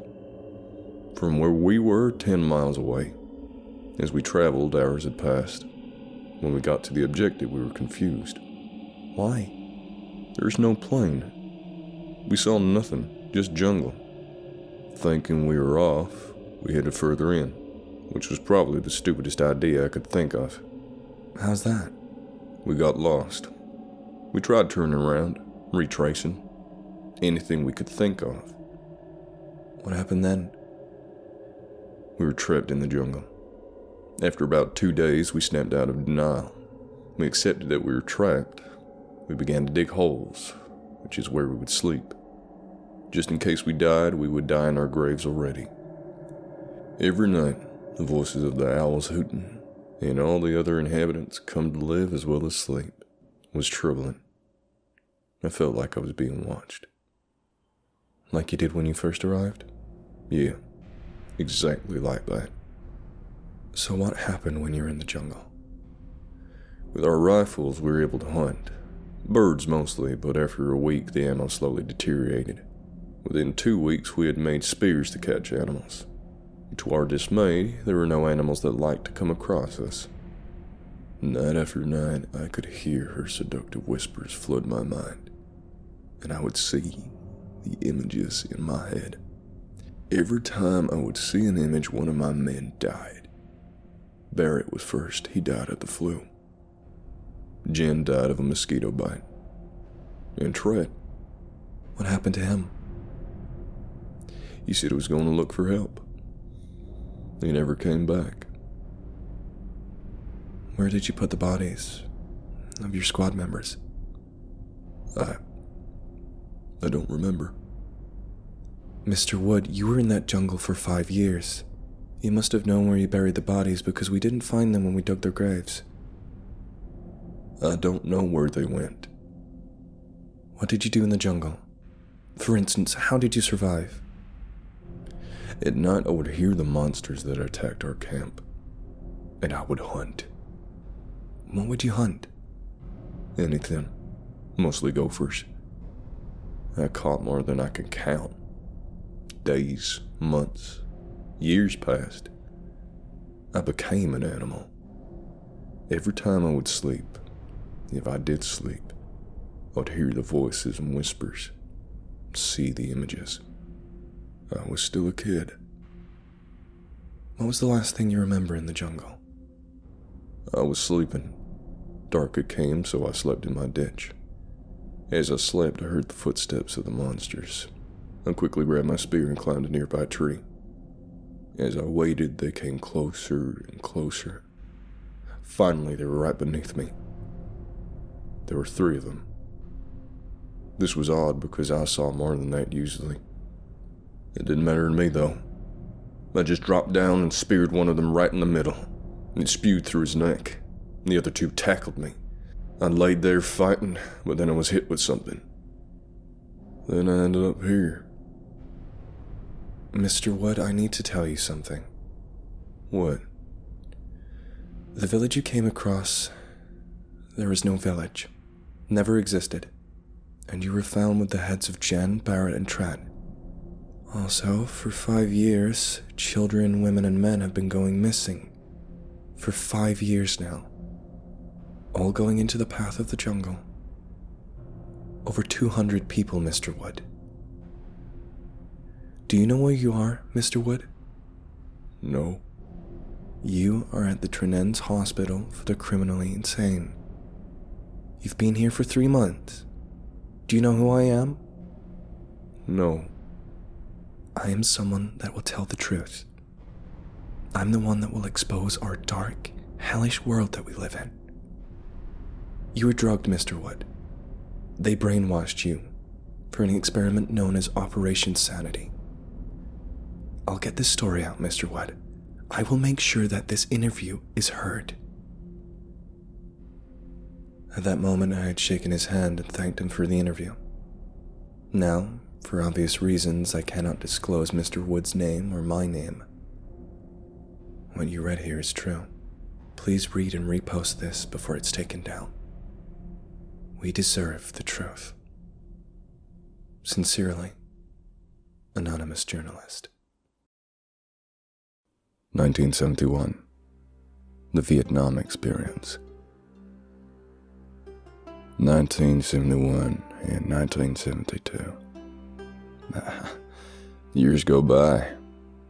Nixon was president. The Godfather movie was released. The Libertarians had their first convention, and I was drafted for the military. I remember it like it was yesterday. I was 18 and just graduated high school in May. My mother and father were there to see me released into the world of hard work and dedication. However, that was not the case, as I decided to fight for a cause and sign up for the Army in June of 1972. After 3 months of boot camp, learning how to fight hand-to-hand combat and weapons training, I was shipped off from my boot camp to my home of Travis County, Texas, to San Diego to be deployed. While in San Diego, I was shipped on a plane to a mysterious land known as Vietnam. I'd only heard about the mysteries of Vietnam in local news. It was mostly stories about missing in action and prisoners of war in the North Vietnam camps, which I heard about. These men who were found deep in the jungle slaughtered to death by the red evil known as the Viet Cong. However, I still continued with no regrets, thinking I was going to fight for the freedom of the Vietnamese people from an evil cause and liberate them for the better good of the world. Going from San Diego to Vietnam was a harsh plane ride, especially with all the storms going across the Pacific Ocean. However, to pass the time, I talked to some of the other fellows on the plane. First was a guy from Austin, Texas, known as Paul. Paul was an 18-year-old high school flunk who decided that his only path after school was to go into the Army. Paul's sense of employment made him a happy man with no real problems. There was also a kid from California named Carson, who was from Stockton, California. Carson was of half Vietnamese, half Irish descent and decided to fight for South Vietnamese cause. He spoke fluent Vietnamese and English from his mother's side, and he would always be cracking swear words in Vietnamese. He obviously was the quirkiest kid from the group, being this 20-something fella who was always cracking jokes to make everyone feel better. I soon befriended the two fellows, and we were the best of buddies after the end of the flight. We arrived at the military base in Saigon, and we were allowed a few days to roam the city before the deployment into the jungle. While time was on my side, I ventured onto the streets of Saigon. I stumbled on an old bookstore in which I took a peek inside to reveal several thousands of books, mostly written in Vietnamese. The woman behind the counter looked at me and then went to the back. I decided to look at the folklore section, which was full of stories told by locals and traditions past. I then saw a book in English, which looked a little worn, and decided to take a peek. I opened up to page 1 and found an image of a frightening dragon with red eyes. I wasn't scared, but decided to read the story anyways. It mostly talked about a dragon which roamed the jungle looking for prey unless someone had offered it as sacrifice. After reading it, I decided it was the cheesiest read I'd ever laid upon. However, as I turned around, the shopkeeper looked at me and said politely in English, "You better walk with your eyes open in those trees," and then walked away. I was kind of confused, but just walked out and proceeded to the base. After a few days in Saigon, we were given our mission. And being privates, we would be the first ones sent in to investigate the Viet Cong, and would investigate the local jungles nearby the border. Most notably, the missing pioneers within the thick jungle. Me and about 200 men were shipped off in jeeps into the battle zone, specifically the border between the North and South Vietnam. Arriving on our destination, it was a very quiet place. Nothing but the chirps of small birds in the distance. It was a large ancient jungle which didn't seem to be of anything really. The man in charge told us to get ready and set up camp, which we promptly did. His name was Sergeant Rogers, and he was a ripped guy who had to be over 250 pounds. He walked like he had to be doing something at all times, but was not one of those yell-at-your-face fellows. Instead, he treated the men in his brigade as if he was another soldier just giving orders. After a few hours of setup, Carson, Paul, and I were sent off to investigate the thick jungle. Grabbing our rifles, we quickly walked through the middle of the jungle, scouting for anything that we could see. The place was quiet, and we heard nothing but the chirping of bugs in the distance and the occasional bird. If it wasn't for the war that was going on in this area, it would have been a beautiful vacationing spot. After a few hours and seeing mostly nothing, we were about to head back to the camp before Carson saw something in the distance. It looked like something man-made, like a rock building of some sort. We approached it, only to find it was a large abandoned temple of sorts. Thinking that something could be in there, we heard footsteps and somebody yelling in Vietnamese a few hundred feet away. It was the Viet Cong. We then went back to camp and told our superiors the story of the temple in the middle of the jungle. He just laughed and said that there were old Buddhist temples which had been long forgotten. Even though our superior didn't care, we were still deeply interested in these temples. Another day came and we were again picked to scout out of the jungle. This time we decided to venture deeper into the thickness of the vines and trees. After a few miles, we saw a camp of the Reds. It was an encampment of a few hundred men, which were a mere 100 yards from us. We just looked at them, and looked at the entire encampment, not seeing any prisoners. We scouted the thickness of the jungle for a few hours, writing the daily log of what we saw and the reports of Rogers, which was mostly how many troops and how far away, etc. We stayed at the side of our camp for a few hours when the Red soldier approached us in the distance, not seeing us. He pulled something out of his pocket, and we were ready for the worst. It was just a Zippo lighter, and he went out for a smoke. Carson, who was hyped up to capture the guy, rendered a plan. He would go to the soldier, gag him, and try to get any information about the missing soldiers. We decided to put this plan into full effect and try to get anything out of the soldier. We surrounded the guy at all sides, approaching him slowly in a quiet fashion. It was about another 20 feet away from us when all we could smell was the cigarette burning rapidly now. Slowly walking as close as I could finally see the orange parts of the burning cigarette as he took it out of his mouth. I then grabbed my pistol and rag and went behind him, grabbing him quickly and gagging him. He was letting out some sort of muffled screams of help, but I wasn't going to let him go. Carson and Paul held him down as he kept screaming for us to let him go. Carson then told the man with the knife up to his neck in Vietnamese that if he screamed once more, we would cut his neck wide open. The man went quiet, sweating bullets out of fear for his life. Carson then started talking to the man in his native tongue about the information that he knew. The man and Carson talked for about 5 minutes until Carson, in disgust, let the man down and beat him with the butt of his rifle, leaving the man unconscious so we could get away. We then went on a ferocious hike back to camp. Tired and covered in mud from the jungle, I popped the question about what the man said.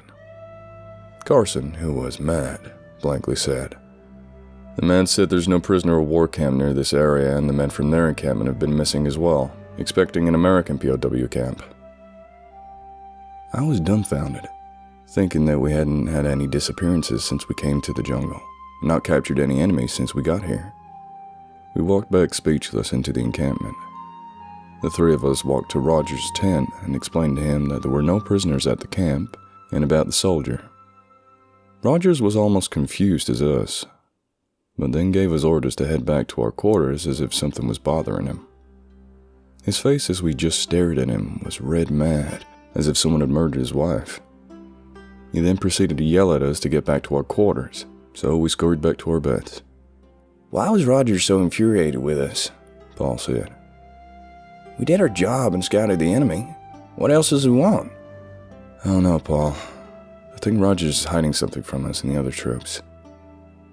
That trooper at the Reds' camp also said something about a serpent-like creature when the disappearances occurred." "Why didn't you say anything to Rogers?" I asked. "He's never going to believe us. Plus, I think there's more to learn about the jungle," Carson explained. "Okay, we'll talk about it in the morning then," I sighed. "No, we cannot let anyone know about this," Paul yelled out. Carson hesitated and said to us, "Let's just keep this to ourselves for now. If something does happen, then we'll be ready for it." The three of us shook on it, proceeded nervously to the bunks. A few days passed by and we were preparing to advance towards the North Vietnamese camp that we spotted earlier. Rogers explained that this would be a routine mission and that we would be going deep into the jungle to attack the enemy. Rogers had a nervous look on his face, but was ready to send the troops into battle. We grabbed our equipment and supplies and walked through the jungle. Our first job was to clear a path removing the trees and any other debris, mostly with construction equipment and flamethrowers. Carson and I were put on flamethrower duty and Paul was put on clearing the debris. We spent another few hours clearing the trees and rocks before setting up camp deep within the forest. We began putting up sandbags and digging holes, preparing for the attack.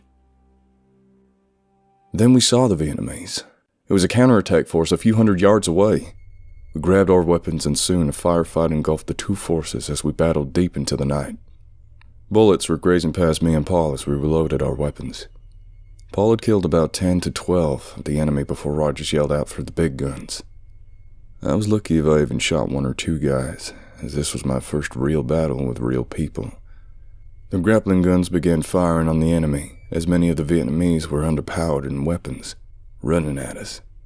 We began taking them down with all the firepower we had. We began to cheer, but it wasn't long before those Reds kept appearing through the trees, their dead bodies just piling up on top of each other with evil in their eyes. Then everything started to fall apart. Snipers in the trees began to pick us off one by one, killing the many good men around me. Paul was grazed in the leg and Rogers was yelling out for retreat. All of us began to fall back as more and more bodies from our side began to fall. Rogers by then was already off of the battlefield and most of the survivors were running towards the south. I heard Paul cry out that he was shot in the leg. I grabbed him and put him over my shoulder as Carson gave us cover fire. It was then we were almost surrounded and began to run eastward. I shouted that the temple could be a place of refuge until the enemy left. We dragged Paul towards the temple, which was around a 2-mile walk. We then saw the temple in the moonlight, with its ancient vegetation growing all over the old stone walls. I began hearing sounds shouting behind us as we ran into the temple. It was dark and almost quiet for most of the night. I walked outside to find a few Reds just looking at me, seeing that I was in the temple. But they looked terrified and with blank expressions. They ran off shouting something in Vietnamese. They were yelling out, "Con Rong, Con Rong." Confused and pissed, I sprayed a bunch of bullets to ward them off and ran back into the fortress. I said to Carson that those bastards were gone, and that they were running for their own lives back into the jungle, not telling him what they said. Carson was busy tending to Paul's wounds, which were getting better, but he still couldn't walk on his own. I proceeded to walk through the old temple to get a feel for what we were in. Mostly what I found were statues of some fellow I didn't know of and paintings of dragons everywhere. The drawings depicted some people running out of the temple into the jungle being chased by a dragon-looking creature. The creature was yellow with red eyes and a red stripe. It had sharp teeth and a sinister-looking face, like it was going to devour someone. I walked deeper into the temple with my lighter looking at these paintings of dragons which would do anything from sitting on top of a temple to devouring people. I was deeply into these drawings when I heard a large bump at the end of the corridor. It was Carson. He was looking at the art with a shocked expression on his face. He said they were from a local dragon legend. According to Carson, the Vietnamese, like many East Asian cultures, were very intertwined with the dragons in their stories. He didn't know this particular story, but he said that dragons in Vietnamese culture are often said to be the bringers of rain, particularly in agriculture. He also said they believed the dragon to be a father figure to men, and it was even included in their creation stories. They signified that they brought much good to the world, but this dragon is very different from the ones in Vietnamese folklore. He said that this dragon was evil and was a vicious killer, not like the loving creatures typically depicted. Just as he was about to explain some more, we heard the screams of Paul in the distance. We ran back to Paul as he proclaimed that something was growling at him in the distance. We looked outside and couldn't see much. Just a silhouette of something in the distance staring at us. 2 big glowing red eyes. It looked like a damn large bird with the body of a worm. It was growling deep and loud. Almost looked like it had a huge lion-like snout. It was hunched over the body of a man who was screaming for his very life as the monster started eating him from the torso up. The creature ripped the flesh and tissue of the man, swallowing his intestines almost like spaghetti. It turned around and growled at us from outside of the temple and began waving its wings. Then it took off, flying towards the temple. Viciously it tried to break in, giving us a good view of its face. We ran deeper into the temple, into a large atrium, and stayed there for a few hours, hearing the creature's snarls and screechings. It screamed and banged on the walls of the temple trying to get to us. We just remained in the atrium. Hours passed and it went silent for a while. We heard the occasional bird, and that was it. I picked up my lighter and made a makeshift fire with pieces of cloth and leaves. It was then I noticed the same silhouette of something in the background. I hopped back, thinking that was some beast, but it was just a statue of the same dragon covered in gold and ruby. Carson explained, "Whoever was here didn't just fear the creature. They also worshipped it." I walked towards the back of the atrium and noticed a room going to the back of the temple.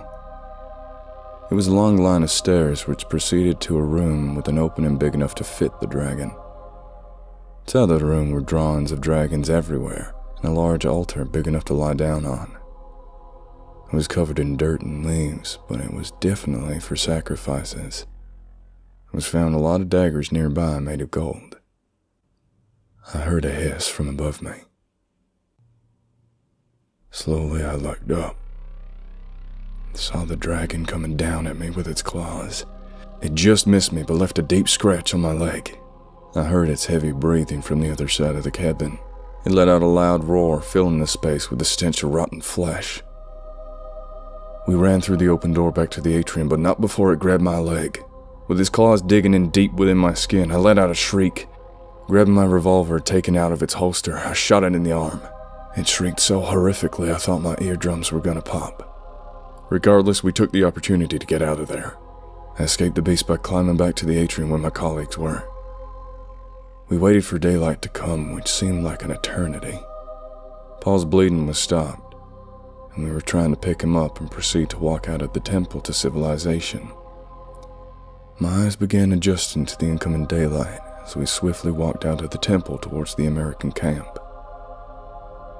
It seemed like hours before we found a crew of mangled corpses of the Vietnamese near a large tanker truck. They looked like they were ripped to shreds by nothing man-made. One of the men was ripped in half from the torso. His lower half was nowhere to be found. Another man only had his head left. Something had taken down an entire battalion of Vietnamese. We knew what did this, but weren't going to stay around for confirmation. We began to check the bodies and looked for any necessary supplies, finding water and some painkillers. We suddenly heard in the distance a faint cry for help. We walked in awe towards the dying man. He was yelling that word again in Vietnamese. Con Rong. Carson talked to the man for a few words about a serpent with wings and how it ambushed them. He went on about how the creature would just not die, but how the creature slashed a huge gash into his leg. He was able to survive for a while but kept blanking in and out of consciousness. He then began going into shock and kept shouting the same word until he actually died. Con Rong.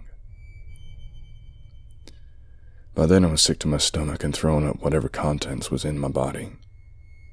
Trying to think to myself what the hell was going on. All I wanted to do was go home and never see this shit again. I took a swig of water from my canteen, which was halfway full. We looked through the entire tank, leaving the mangled bodies and corpses behind on the way back to camp. We stopped every so often to take a break, carrying Paul, which was okay for the time being. His leg, however, was beginning to show signs of infection. We finally saw the familiar sight of an American Jeep in the distance, hoping that someone was still alive. We had finally made it back to the American camp, which, unfortunately, seemed all but abandoned.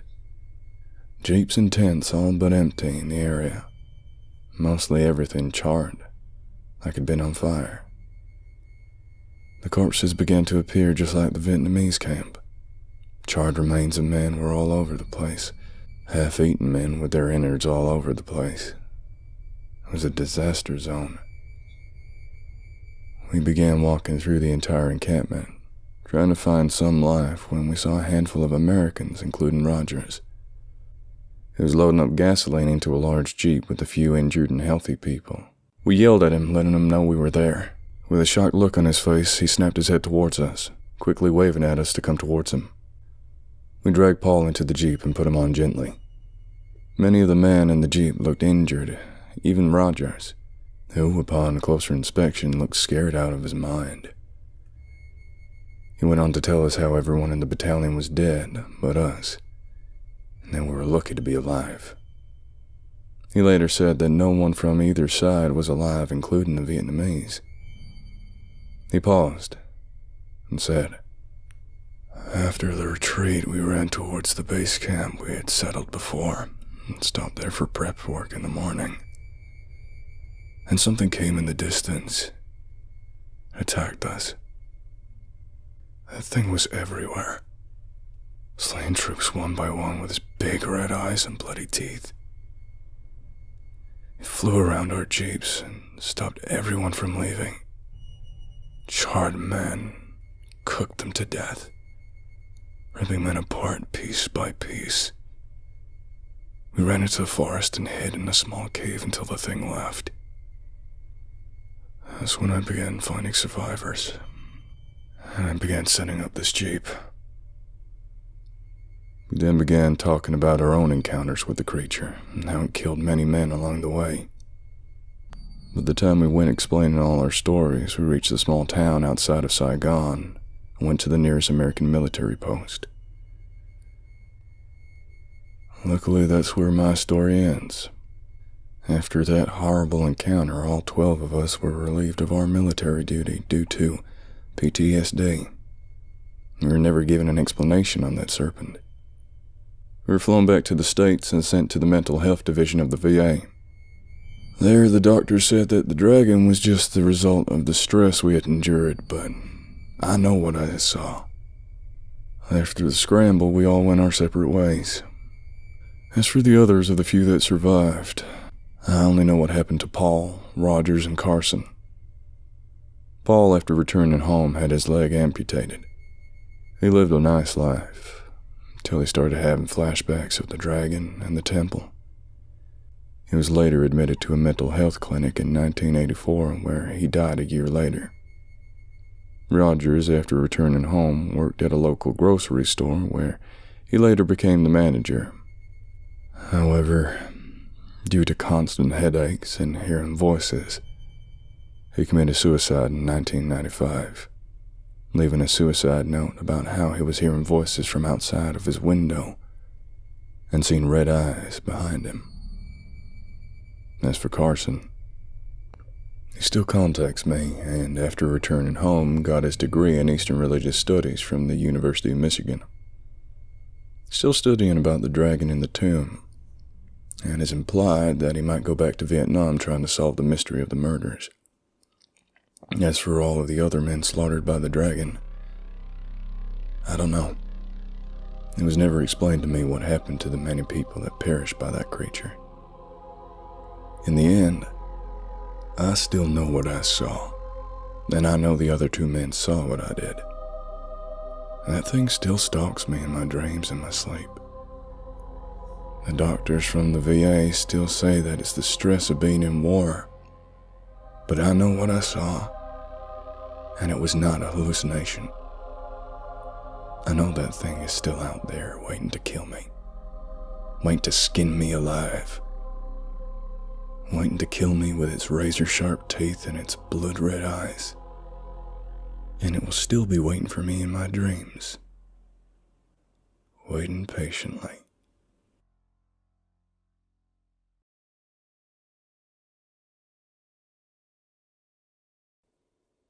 The Chernobyl Experiment. Warning. Classified material. Assigned to SU Branch 1-E0. SEC 00934345-C. July 15th, 1997. The following pages have been copied from a journal that was recovered in the Chernobyl nuclear power plant at Pripyat, Ukraine, by a U.S. strike team sent in on the 3rd of August, 1997. U.S. Log 1. Due to the amount of radiation on and in the journal, I will not have enough time to include every entry, only the main parts.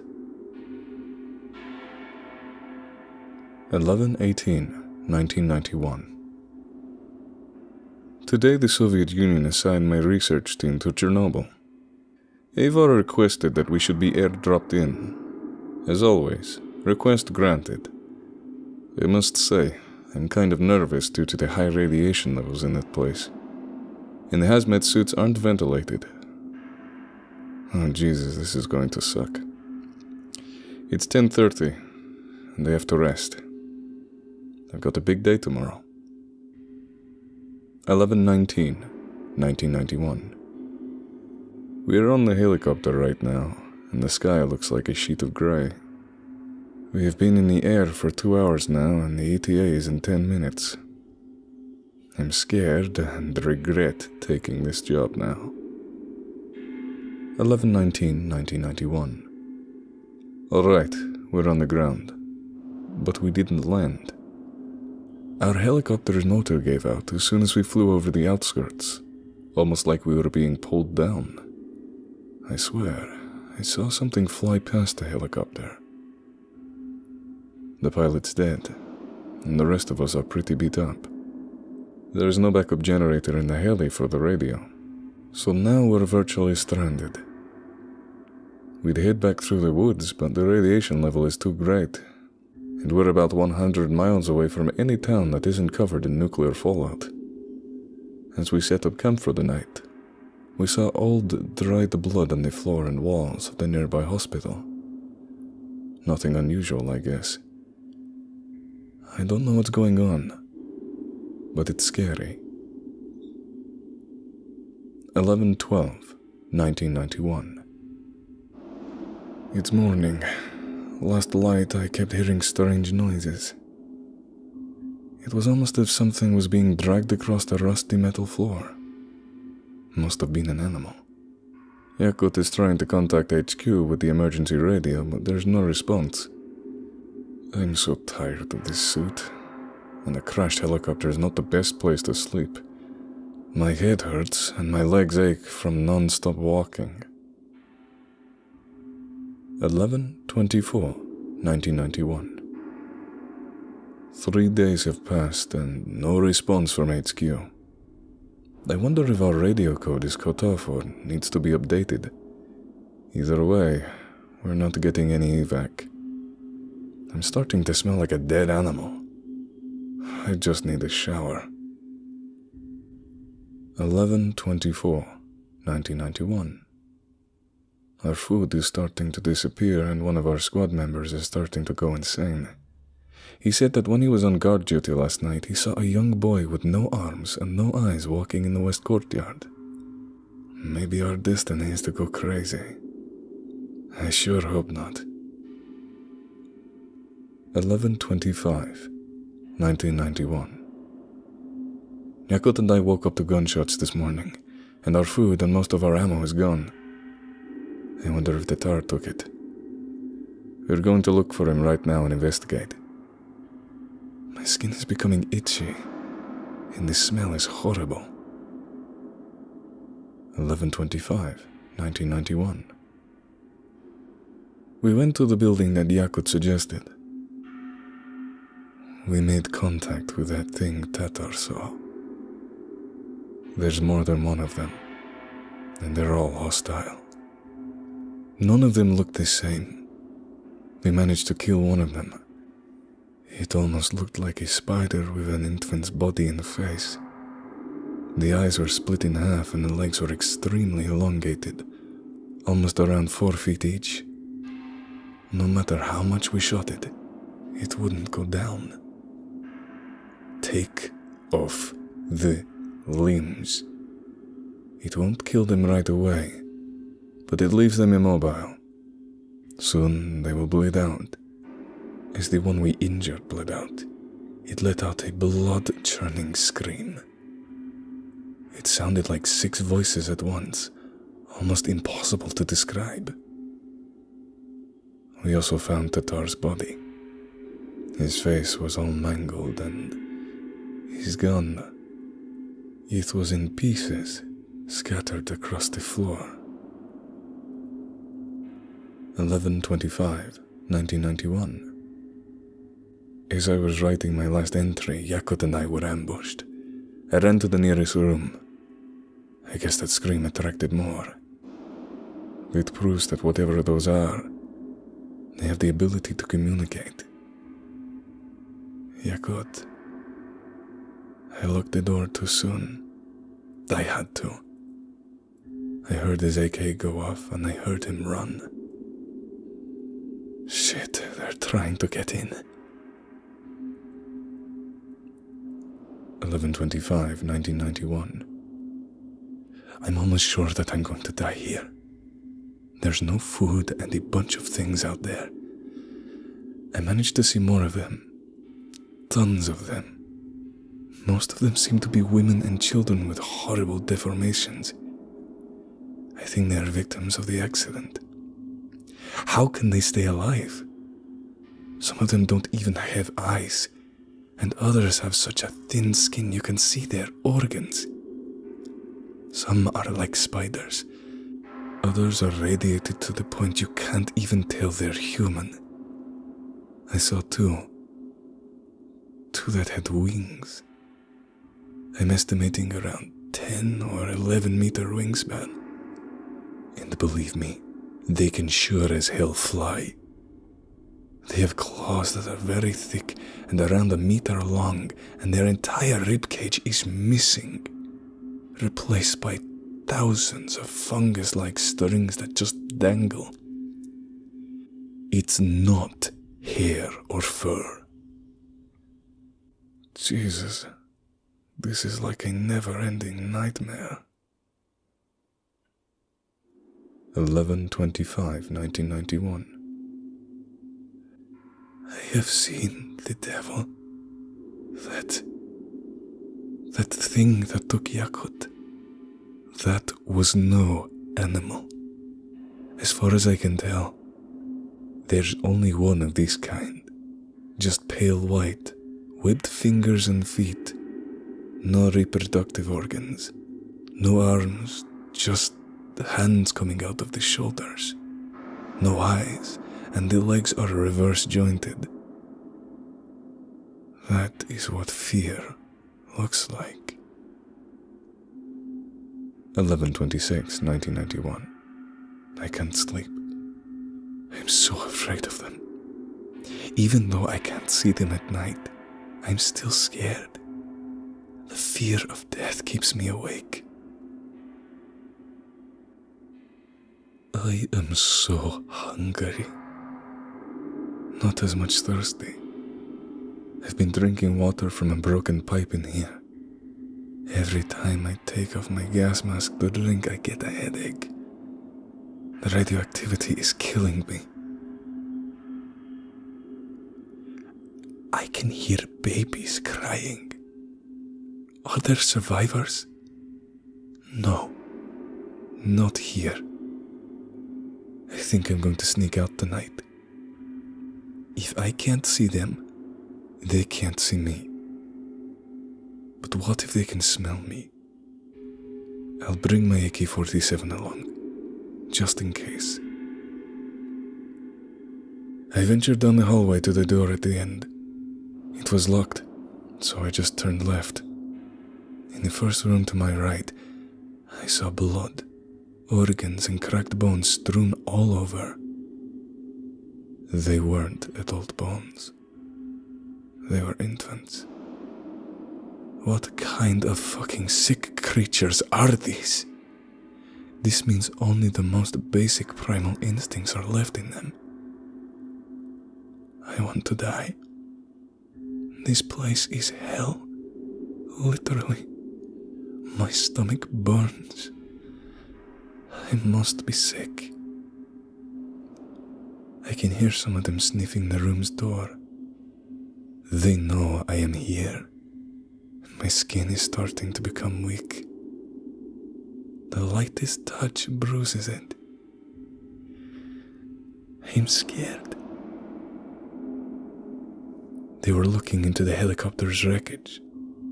They took the pilot's body. Now it's 1:30 a.m. At least, that's what my watch says. I'm going to try to get some sleep. 11/26/1991. I just woke up. I can hear gunshots. It's not AK shots. There's bolt action and semi-automatic. It's not Yakut. I can see shadowy figures outside with guns. Then they vanished. I'm tired. I must be hallucinating. I think I'm insane. I'm going to help myself. I'm going to help myself end this nightmare. I'm going to end it. Help myself by ending it. There's a window in this room. And the balcony. A beautiful balcony. Oh, such a beautiful balcony. Almost perfect for jumping. The Roswell Thesis by Mac Ralston. On the 7th day of July in 1947, the Walker Air Force Base, or Roswell Army Airfield, RAAF, recovered what appeared to be, in their words, a flying saucer or flying disc from a ranch in Chavez County, New Mexico. The rancher in question, a William Mac Brazel, found a cluster of, as the report states, rubber strips, tin foil, and rather tough paper, sticks, and tape. The materials were confiscated and brought to the military base. The following day, July 8th, a press release was issued, stating that the materials were that of a flying disc. However, this report was quickly retracted, exchanged for a favorable evidence of a crashed weather balloon. The reasoning for this change is unknown. However, theories attempt to fill in the blanks. One speculation suggests that the report of such a discovery would lead to mass hysteria, akin to the Orson Welles broadcast of the late 30s. Even so, this claim has never been addressed by officials publicly. Despite Mac Brazel's conflicting words, his side of the story was quickly dropped, and the weather balloon explanation was hailed as the case-closed resolution to what occurred on July 7th. Resurfacing in the late 70s and then again in 1994, the story of Roswell was altered with claims of UFOs, unidentified flying objects, and an alternate hypothesis to the weather balloon, that being a nuclear surveillance balloon from Project Mogul, an operation helmed by the US Air Force to detect Soviet atomic blasts. Furthermore, any eyewitness reports of alien bodies being retrieved from the nearby area were chalked up as Air Force test dummies, and the story was dropped again. Being left up to the imagination of conspiracy theorists and ufologists alike, the Roswell incident has become somewhat of a joke over the last 30 or so years, sparking pop culture depictions of aliens and UFOs, often tongue-in-cheek in nature, and treating those who believe their claims to be about as sane as flat earthers. There is, however, another notion that has been floating around for the past 50 or so years. This one is far more complicated, but, nevertheless, more competent. Known as the Roswell Thesis, the premise starts as follows: a common ground between deniers and so-called truthers alike. The object retrieved on July 7, 1947, in Roswell, New Mexico, was a balloon. Whether from Project Mogul or a mere weather balloon is irrelevant. The reported bodies were merely dummies, and the entire thing was not a crashed UFO cover-up. It is from here where the story takes a sharp turn from the norm, as according to the thesis, the claims from Roswell, and likewise from those other UFO incidents from around the globe, are merely fabrications made by extraterrestrials. Consider it for a moment. Would these advanced, otherworldly entities from the outer regions of space blunder in such a way, enact such an oversight that would cause their voyeurism to go blatantly noticed by the residents of our planet? Does the low-flying and obvious nature of reported UFOs seem utterly convenient? Does a spacecraft made of paper, tin foil, and tape seem archaic? Do the sightings of little green men or crop circles strike you as glaring oxymorons to the alleged cryptic nature of these alien beings? The thesis is, in essence, a conspiracy of conspiracies. The idea is that yes, the Roswell incident, as well as other alleged alien sightings, are hoaxes. However, the threat of extraterrestrial beings is still imminent. In fact, the theory suggests we're already too late to act against their invasion. There is a preconceived notion as to what an alien invasion looks like, whether from mentally ill truthers or science fiction films and literature. However, the truth is often a departure from fictitious propaganda. And yet, at the same time, the truth is hidden within these myths. On the night of September 19th, 1961, at approximately 10:30 p.m., Barney and Betty Hill, residents of Portsmouth, New Hampshire, claimed to have been abducted by extraterrestrials whilst driving home from their vacation. The couple reported seeing a UFO hovering over their vehicle and immediately began speeding home, where they reported feelings of impulse and odd sensations, including vivid dreams of grey-skinned creatures and metal discs. The vehicle they sped home in had noticeable circles etched in a metallic substance along the trunk. Moving a compass near the symbols caused the needle to go berserk. Betty Hill also noticed a pinkish powder-like substance stained on her dress. Later, under hypnosis, Betty would describe a hologram shown to her of the extraterrestrials' homeworld, the binary star system known as Zeta Reticuli. According to a journalist, Cortland Dixon Barnes Bryan, CDB Bryan, 73% of all alleged alien sightings after these Zeta Reticulans are known as the Greys. While these accounts have bits of truth sprinkled throughout, the theory suggests much of the abductions was carried out to seem fictitious, as if purposeful. What we are dealing with are not simple-minded primitives, as humans assume, being ourselves somewhat primitive, despite our countless advancements. No, these entities are vastly more intelligent than us, realizing that the best way to invade is not by sheer force, ray guns, or War of the World-style walkers, but rather forcing our species into extinction through self-genocide. The first notions of this idea come from 1966 autopsy of 44-year-old Conrad Dennison, a patient of the then-named New Mexico Hospital for the Insane. Today, this facility is known as the New Mexico Behavioral Health Institution, located in the town of Las Vegas, New Mexico, not to be confused with the city in Nevada of the same name. Dennison has been, rather unfortunately, scrubbed from the records of the institution, as no mention of his name or symptoms are available in any forms or documents. His case, however, remains one of the cornerstones to the thesis. Admitted to the hospital in '65 as a schizophrenic, Dennison claimed to have been abducted by extraterrestrials. Reporting constant migraines and nightmares, Dennison was transferred to psychiatrist Eric Ralston. PhD Ralston, who had a background in lobotomy, claimed that Dennison had a cyst on his frontal lobe, requiring surgery to remove it. After repeated sessions in which Dennison claimed to have seen pale human-looking beings, he admitted to having killed his 42-year-old wife, Charlene Dennison. When asked where her body was located, Dennison claimed he didn't know because they were controlling me while I was sleeping.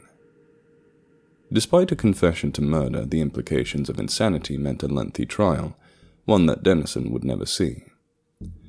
As months later, in the November of 1966, Conrad Dennison died due to complications with his lobotomy. During the operation, Ralston made a note of a small organic blob attached to the frontal lobe. This glob, while organic, was unlike anything the hospital had seen. Undetected by X-rays, the cyst-like glob had been surgically attached to Dennison's brain. Although the surgery that presumably attached it was theorized to be quite advanced, considering methods used in the 21st century are not capable of replicating the seamless precision of the transplant. Any further information regarding Conrad Dennison is unknown, as the files on his case were mysteriously removed from existence. Even stranger, perhaps, is that Conrad and Charlene's son, Kenny Dennison, conceived 1 year before Charlene's murder, and 1 year after the alleged abduction, was arrested in 1942 for robbing a convenience store. When approached by responding officers, Dennison drew a firearm and was killed on sight. During the autopsy, pathologists noticed the same cyst-like glob on Kenny's frontal lobe as if somehow the implant was genetically passed down from Conrad to his son. Kenny's adoptive parents and name have been obscured for privacy reasons, but rumor has it the family was not violent, and Kenny's behavior was quite unlike him. Violent crime rates have steadily increased over the past 50 years. While not genocide by a long shot, these outbursts are, perhaps, birthing pains for something to come, not driven by rage, malice, or envy, but mental illness. Illness that, in estimations, have been passed down by generations. Illness that has infected the mind. In more recent turns of events, following an automobile accident in Springdale, Utah on April 19th of 2013, a 22-year-old college student, Sean Phillips, was arrested for violently stabbing the driver of the other vehicle, 77-year-old Nathan Moffett. Despite having no record of violence, Phillips was later found to be diagnosed with bipolar disorder at the Highland Ridge Psychiatric Treatment Center. 3 weeks before the stabbing, Phillips' mother claimed he went missing for a period of 2 days, during which Phillips had lost cell signal.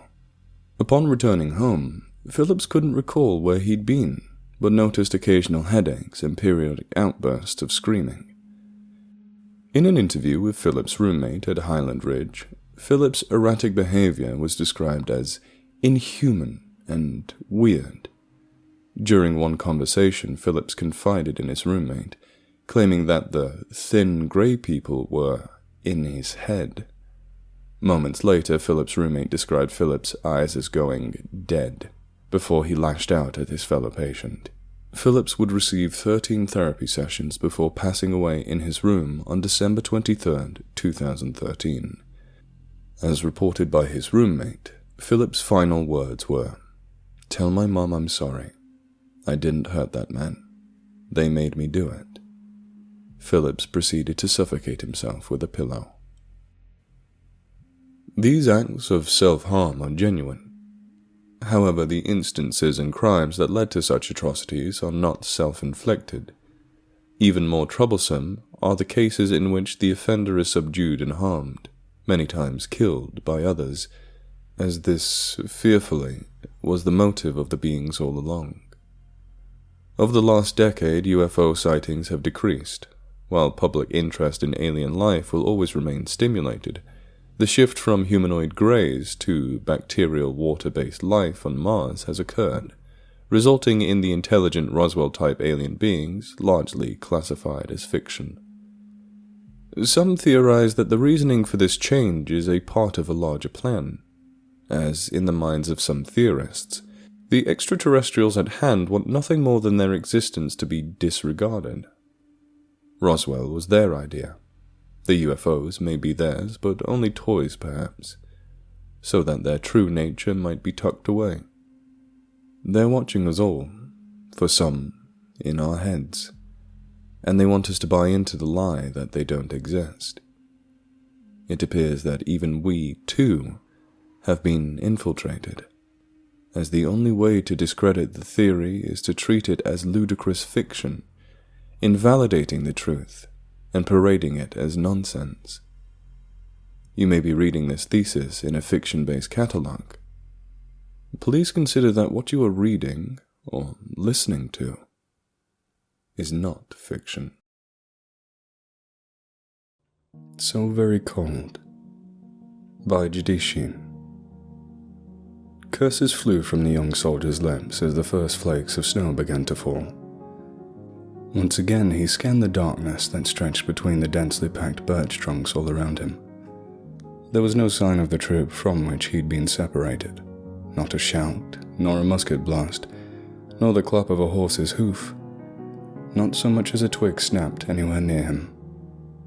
Now, with night fully fallen, and the snow and wind biting at the bare skin of his face, he had to admit that he was lost and completely alone.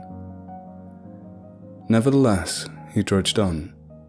He moved through the forest on foot, having no horse of his own to share his burden. Heavier and heavier the snow fell as he traveled. Looking down, he could see a light coating of it on his sleeve and legs of his trousers.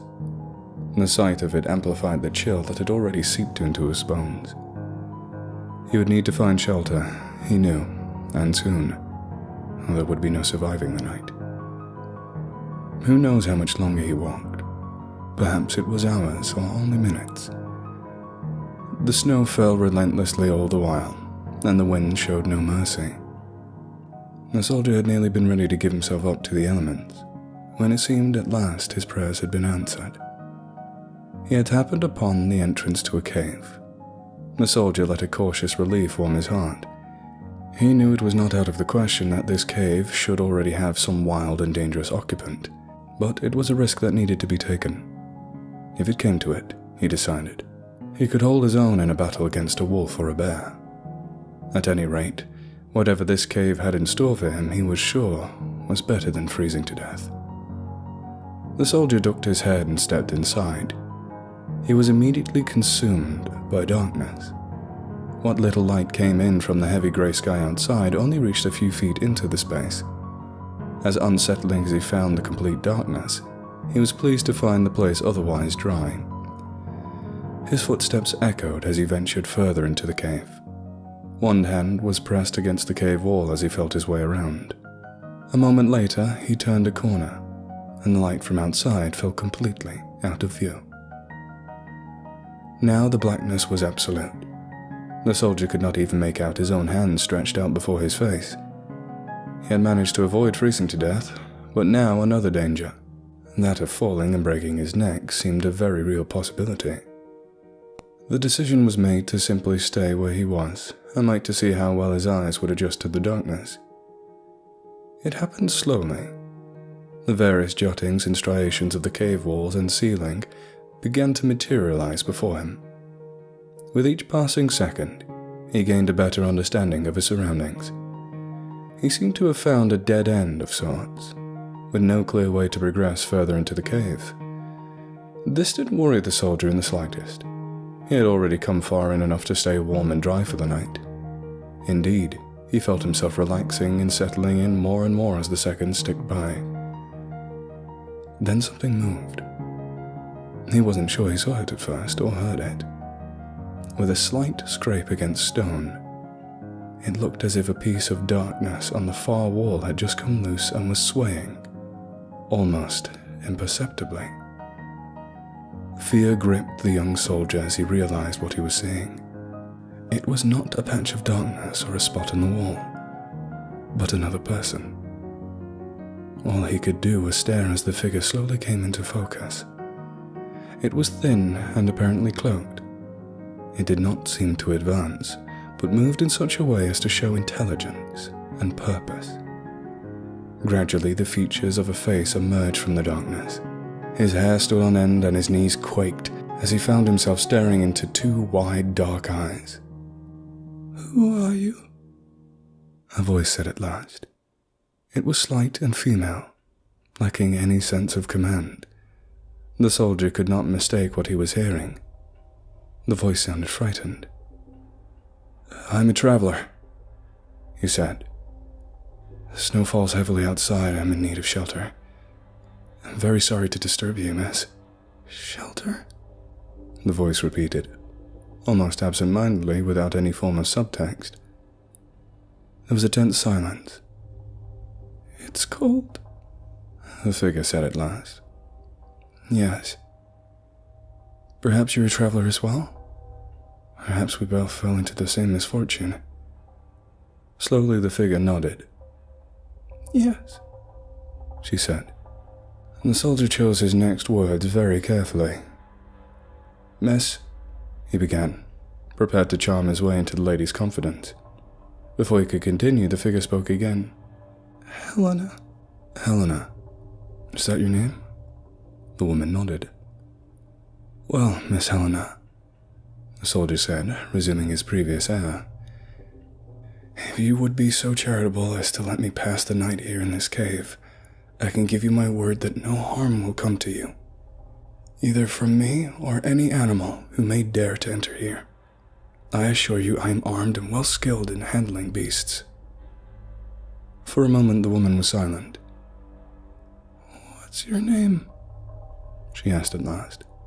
The soldier smiled, even though he was sure the woman couldn't see his lips. "My name's Trevor Duncan, ma'am," he said, and gave a bow. He chuckled at his own observance of form, rendered nearly meaningless by his light surroundings. "Trevor," the woman said, softly, as if she were trying to name on her tongue to see if it fit. She inhaled sharply before speaking in. "Yes, there is room for you here tonight." "1,000 thanks, ma'am." "There is wood," Helena said. Trevor could see her extend an arm towards the corner of the cave. "Here we could light a fire. It's so cold." "How fortunate," Trevor said, and set straight to work with his flintstone on some of the logs. He lit the fire in the most advantageous spot, allowing the smoke to billow down the stony corridor and escape out the opening which he had come. This should keep the beasts away, he thought. Now, in the soft glow of the flames, he could see his surroundings and his companion clearly. She was young, no older than 20, he was sure. She was thinner than any living creature Trevor had ever seen. She shivered as she held her tattered cloak fast around her, making herself seem even smaller. Most interesting of all to him, however, were her eyes. They were wide enough for the whites to show around the big dark irises. Something about them chilled him. It was not merely the fact that they never seemed to leave. It was something else entirely. He could almost see a story in them, one of horror and deep dread. He was sure this woman had witnessed and experienced things, the details of which he would never want to know. For a time, Trevor and Helena sat in silence on opposite ends of the space they occupied. Trevor felt his head grow heavier. His eyelids began to flutter and close. He had managed to doze off for a brief moment when he heard Helena speak again. "Will you come to sit beside me?" she asked. Trevor was surprised enough by the response that words seemed beyond his capabilities at that moment. "Yes. It's very cold. So very cold." She wrapped herself tighter in her cloak and shook strongly enough to be seen. A pang of chivalrous compassion stirred inside of Trevor, and before he could change his mind, he was already up and moving across the space towards her. There he set himself beside her as closely as he could without touching her. The effort was in vain as she almost immediately closed the gap between them. Now, with their bodies up against one another, Trevor could feel how strongly the girl was shivering. My God, he must be freezing. "I am. Feel my poor hands." She held out one of her nearly bony hands. Trevor touched his skin to hers and was astounded. There was not a hint of warmth left in her skin, it seemed. "My dear, how long have you been out here in the wilderness?" "So very long," Helena answered without looking at him. Trevor thought he might have heard a quaver of emotion in her voice. "I cannot remember the last time I was truly warm." "Come," Trevor said. Before Helena could object, he wrapped a strong arm around her shoulder. At first she gasped and stiffened, but within moments her muscles relaxed, and Trevor felt the shaking begin to subside. "Better?" "Much." She leaned in close to Trevor until her head came to rest on his shoulder. Trevor smiled, delighted with himself. He relished the feeling of helping someone who needed him, especially a young lady. Perhaps it was his very desire that inspired him to join the military. His thoughts swam about these and other ideas as peace and calm overtook him. Again his eyes began to close, and soon he had drifted far off into a deep slumber. The fire had shrunk considerably by the time Trevor stirred again. His shoulders and arm had gone numb beneath Helena as they slept. Even as he slid away from her, she remained still and quiet. Something Trevor was grateful for. The last thing he wanted to do was wake her. After everything she had seemed to have gone through, who knew when she last slept soundly? Free at last, he pulled himself over to the fire, after finding a stick to poke it with. It sprang back up to an echo of its former glory. "There," he said aloud, and turned to go back where Helena had sat. What he saw stopped him dead. Against the opposite wall where Helena had been sat the night before, a corpse sat, shriveled and desiccated. It was the same size that Helena had been, and was wrapped tightly in that same tattered cloak. Its face, however, there was no trace of Helena there. Its head tilted unnaturally to the side, as if awaiting the return of Trevor's shoulder. The brown, leathery skin stretched over the sharp facial bones. The corpse's mouth hung open gruesomely, and where the eyes should have been, there were 2 black, gaping holes. Trevor felt a wave of cold panic wash over him. He was spurred into action, his eyes darting all around the space. Every shadow that danced in the firelight startled him, tightening the knot in his chest more and more. None of them were Helena. Trevor wanted to rush about, call out to her, but he didn't. He couldn't. He asked himself, what good would it do? He turned back toward the only way he knew led out of this godforsaken cave, hoping for footsteps, something else, anything to tell him that this had all just been a joke and that he hadn't just spent the night with. His eyes landed on the corpse once more. This time, revulsion got the better of him. He whirled back around and sped past the still burning fire towards the cave entrance. The cold air he'd wanted so badly to avoid felt like salvation now. At last he was out and still running. Light was just beginning to show in the east. Sharp flakes of snow pelted his cheeks and eyes. His heavy footfalls crunched and pounded the white, wet earth as he pushed on and on, further and further, faster and faster, without so much as stopping to look back.